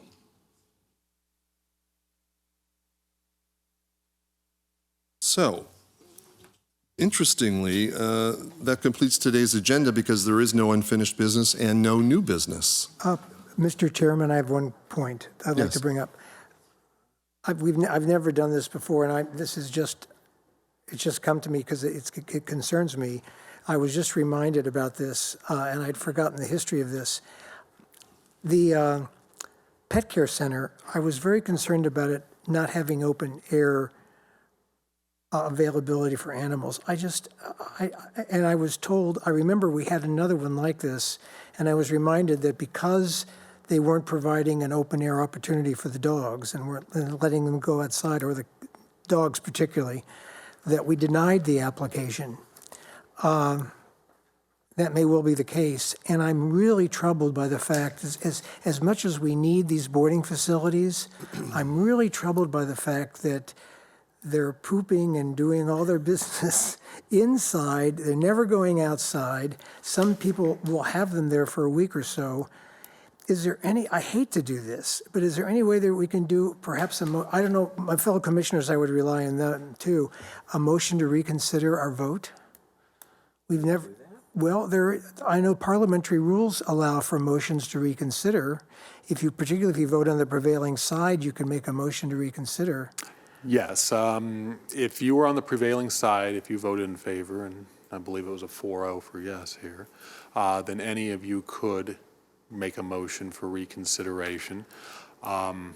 I would suggest, since the applicant is not here at this point, that any motion for reconsideration maybe be entertained at the next meeting. Oh, yeah, I would think that would have to Right. be, and they would have to be, I think it would be only fair that they be noticed up for it. I Do we mean, have any planning commission bylaws that? I don't know, how do you all feel about that? Well, I had asked this question of Flynn yesterday as relates to the denial that we had, but that apparently it was more because it was on, well, you want to explain it? Yeah, if I remember correctly, Mr. Donenfeld, I thought it was because the request was in the CBD, the Central Business District. And it was really the fact that the overnight boarding was not a permitted use in the Central Business District. I remember we did do some studies in terms of cage sizes and square footage per animal. But Well, the again, I'm reason- not the reason- sure The if reason it was in the CBD, the reason they couldn't do outdoor was because it was in the CBD and they were constrained as to their geography, I think, and that was part of what we were considering. That was part of it, but again, I think the major issue was the fact that it was in a zone where the overnight boarding was not permitted. I just know if I boarded my animal, I would want to know that he or she was at least walked once a day. I mean, and Maria even talked about the sunlight and just, this is just a sort of a industrial facility that's going to be, they're going to be cooped up for a long time. They'll either be in cages or on turf, which they're doing their business. Commissioner Donenfeld. Hirschbein, excuse me. I get it. I mean, if I were a dog, I went romping in the meadow too. But I just like, if we do reconsider it, I'd like to know sort of what standard practices are, because you know, if you think about major cities, Los Angeles, New York, San Francisco, they all have kennel facilities, and I wouldn't think those places have much of an outdoor facility either. So I just want to know what How would we obtain that? I don't know. We have to ask the But if I'm applicant? gonna look The at it, American Kennel Association. Who does the but research? But and if I'm who- going to look at it again, I'd want to know. Well, I that. agree with you, Michael. I think it's a great idea, because I was at a loss. I don't want to make staff. It's do obviously these people are well-intentioned, but they don't have any experience here at all. They're just doing it. She likes animals, and I think that's wonderful that she loves animals. I just would love to know from one of the national associations of kennel operators, what is standard practice with respect to overnight boarding when it comes to outdoor experiences? I believe I had done some research on that for when we had considered this several years ago. Let me see if I can resurrect Because then that. we can wait then, and you can always agendize it if you need to. Because if in fact this is the case and it's fairly standard, and there are a lot of them like that, then maybe I'm overreacting. But I just want to make doubly sure that we You're thinking of protect our daycare little centers. animals. You're thinking of daycare centers. No, I'm talking about an overnight boarding facility. You're obviously not a pet person, Michael, I can see that. Again, but the Commissioner reason- Donenfeld, let me see if I can pull Okay, that thank information you. back up. Because I have seen facilities that they do have no outdoor, in Glendale or urban areas where they do have no outdoor. And they're overnight, they're kept overnight. Yeah. So I think it would be informative, because I Again, also. who do you think, I mean, And we because can, of do we pre- ask staff of that, or do we? He's done some So, research on it. in terms of- And I'll go also, ahead Flynn, and- take a look at that case that you're mentioning, because Certainly. maybe I misremember what. And I might be too. Yeah. I hate to say that, but yes, I might be too. Well, let's just think about this for a moment, though, in the larger picture. These folks thought that they had an approval and they've left. So I'm not sure, how often do we do something like this, or after the applicant has left, we've decided to call this back? Illegal. No, I'm not saying it's illegal, but I'm just thinking, is it? I can't think of any recent example where we've done that, where the applicant has already left. Let's not even get, we won't know that until we get the facts. It may be that I'm wrong, and I will abide by what's a practice in the industry, but I just think we should look at it again. I wish you'd brought this up. Oh, well, at the you know, we're time. human beings. I know, all mean, we right. don't, if you're perfect, I think that's I'm not perfect. terrific. All right, I mean, I We're think- not saying that that's what we're going to do. I understand. This is an education. all right, so I guess you'll contact the applicant, and we'll notice this? No, No, first we'll- we're going to find out. We'll provide research for you in terms of If there's standards. this reconsideration, is there a time clock? Statute You of should reconsider it either at the next meeting. Oh, yeah, I think we should resolve it by the next meeting, absolutely. What? They could do that at the next meeting, after the next meeting. So there's some thinking here that A the future- applicant really needs Our to be. future commissioner, Ms. Wormick, Has pointed out. from public comment, which Peter, is that we probably, if they're about ready to make a business decision, Right. like signing a lease, they should at least know that we're just taking a look at that because I had expressed some concerns about the lack of outdoor space, just so they don't make any, irretrievable decisions. So Let's if we should- yeah, think I of one think- other thing. We're going to have 7 members now, 3 of whom, well, one of whom, Two. we don't know for sure if they will be aware of this issue. So I guess it'll have to be, I don't exactly know how they could even, Well, it seems to me that if if it's agendized, then the applicants will come back. there'll be another, And there'll essentially be another hearing? Probably, well, they'll have a chance at a bite at the apple, I would think, at least providing their comment. If the Planning Commission entertains a motion for reconsideration at its next meeting and then decides to reconsider it, then we would agendize and if required, notice it for reconsidered public hearing at that time. For yet another meeting. So Right. now it's like 2 Right. meetings away. Right. Unless we were to assume that we'd be reconsidering and hearing it all in one day, which is very unusual, and we'd have to notice it, I think, in advance, which is a little awkward. You're noticing a hearing when you're not quite sure if you're going to reconsider it, and so this probably is going to require The thing two is, more after I that. don't want to create a mountain out of a molehill. I really don't. If maybe in the next 24 to 48 hours, you can, if it's already been done, we can maybe put it to bed very quickly and it won't be an issue. Okay, so yeah, And let you me can, see how. you can send emails separately to us, like Certainly. you do, so Certainly. thank you. Then how does the decision come that it will then be reconsidered? You will Via forward email? comments to the director via email We will go directly individually. to Flynn. We can do that? Yeah, Yeah. as long as we don't chain it. Correct. Correct. All right. Well, the pleasure of the commission. I feel really not good about having an applicant do everything right, getting approval, leaving the building, going off and doing what they're doing. They might even be ordering cages, kennels now, whatever. They're putting money into it.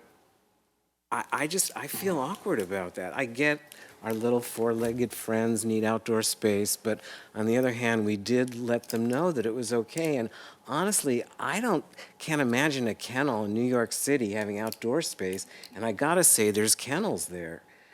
So I can't say it's unheard of. I don't think it's like they're breaking new ground. We're gonna Well, put first of these all, guys in it's indoor 20 to spaces. 5, guys. I'm sorry to have done this to you all. This isn't New York City. This is Palm Springs. We got plenty of land.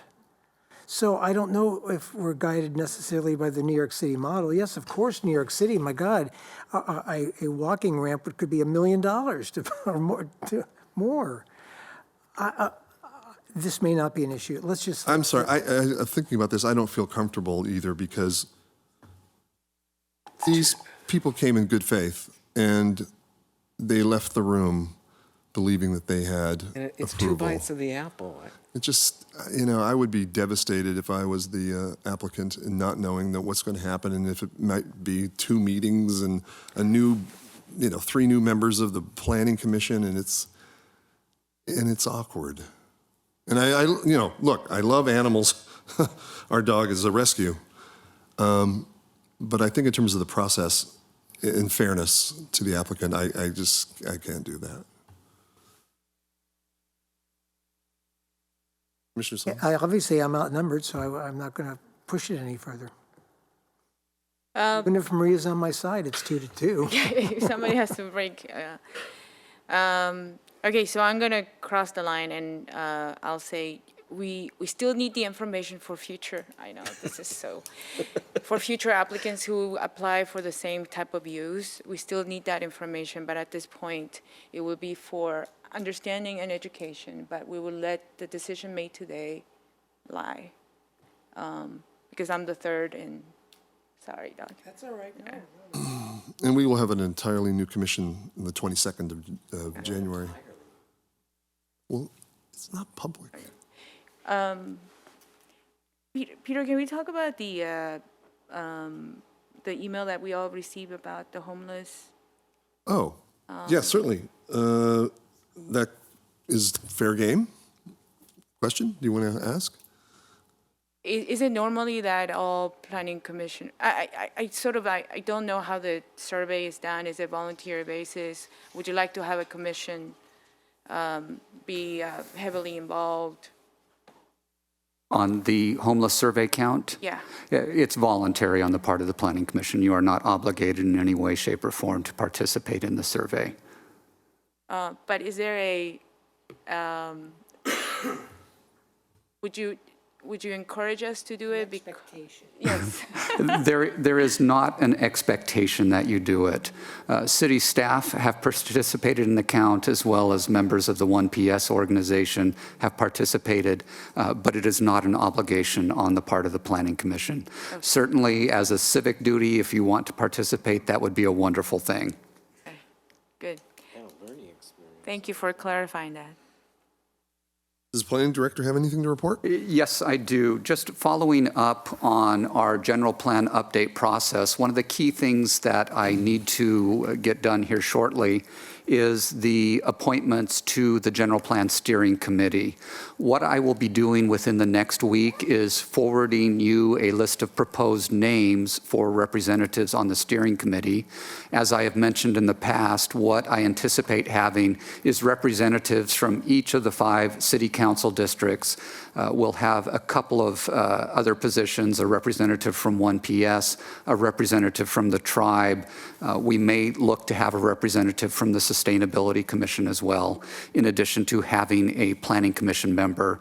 But again, I'm going to forward those to you hopefully within the next week, so that by the next meeting we will confirm the appointments to the steering committee and also select a Planning Commissioner to serve on the steering committee. So this will be, again, with the 3 new commissioners amongst the 7 of us. Is it typical that, excuse me, does the chair, if there's several people that are interested, I mean, how is it determined? Is it a vote? The chair would determine who would be the representative from the Planning Commission. Keep in mind that the Planning Commission as a whole will be involved in the general plan update process. We will expect you to be at the community input meetings. You will provide direction to both staff and the steering committee. So even if you are not the representative on the general plan steering committee, you will still be heavily involved. But again, it would be up to the chair to make that determination. I see. And at the next meeting, will we be selecting a chair and a vice chair? Yes, we will also have that on the agenda with the new members in place on the Planning Commission. I believe that the formal announcement on the new members of the Planning Commission will occur tomorrow at the City Council meeting. Anything else? Otherwise, we will adjourn to the 22nd of January.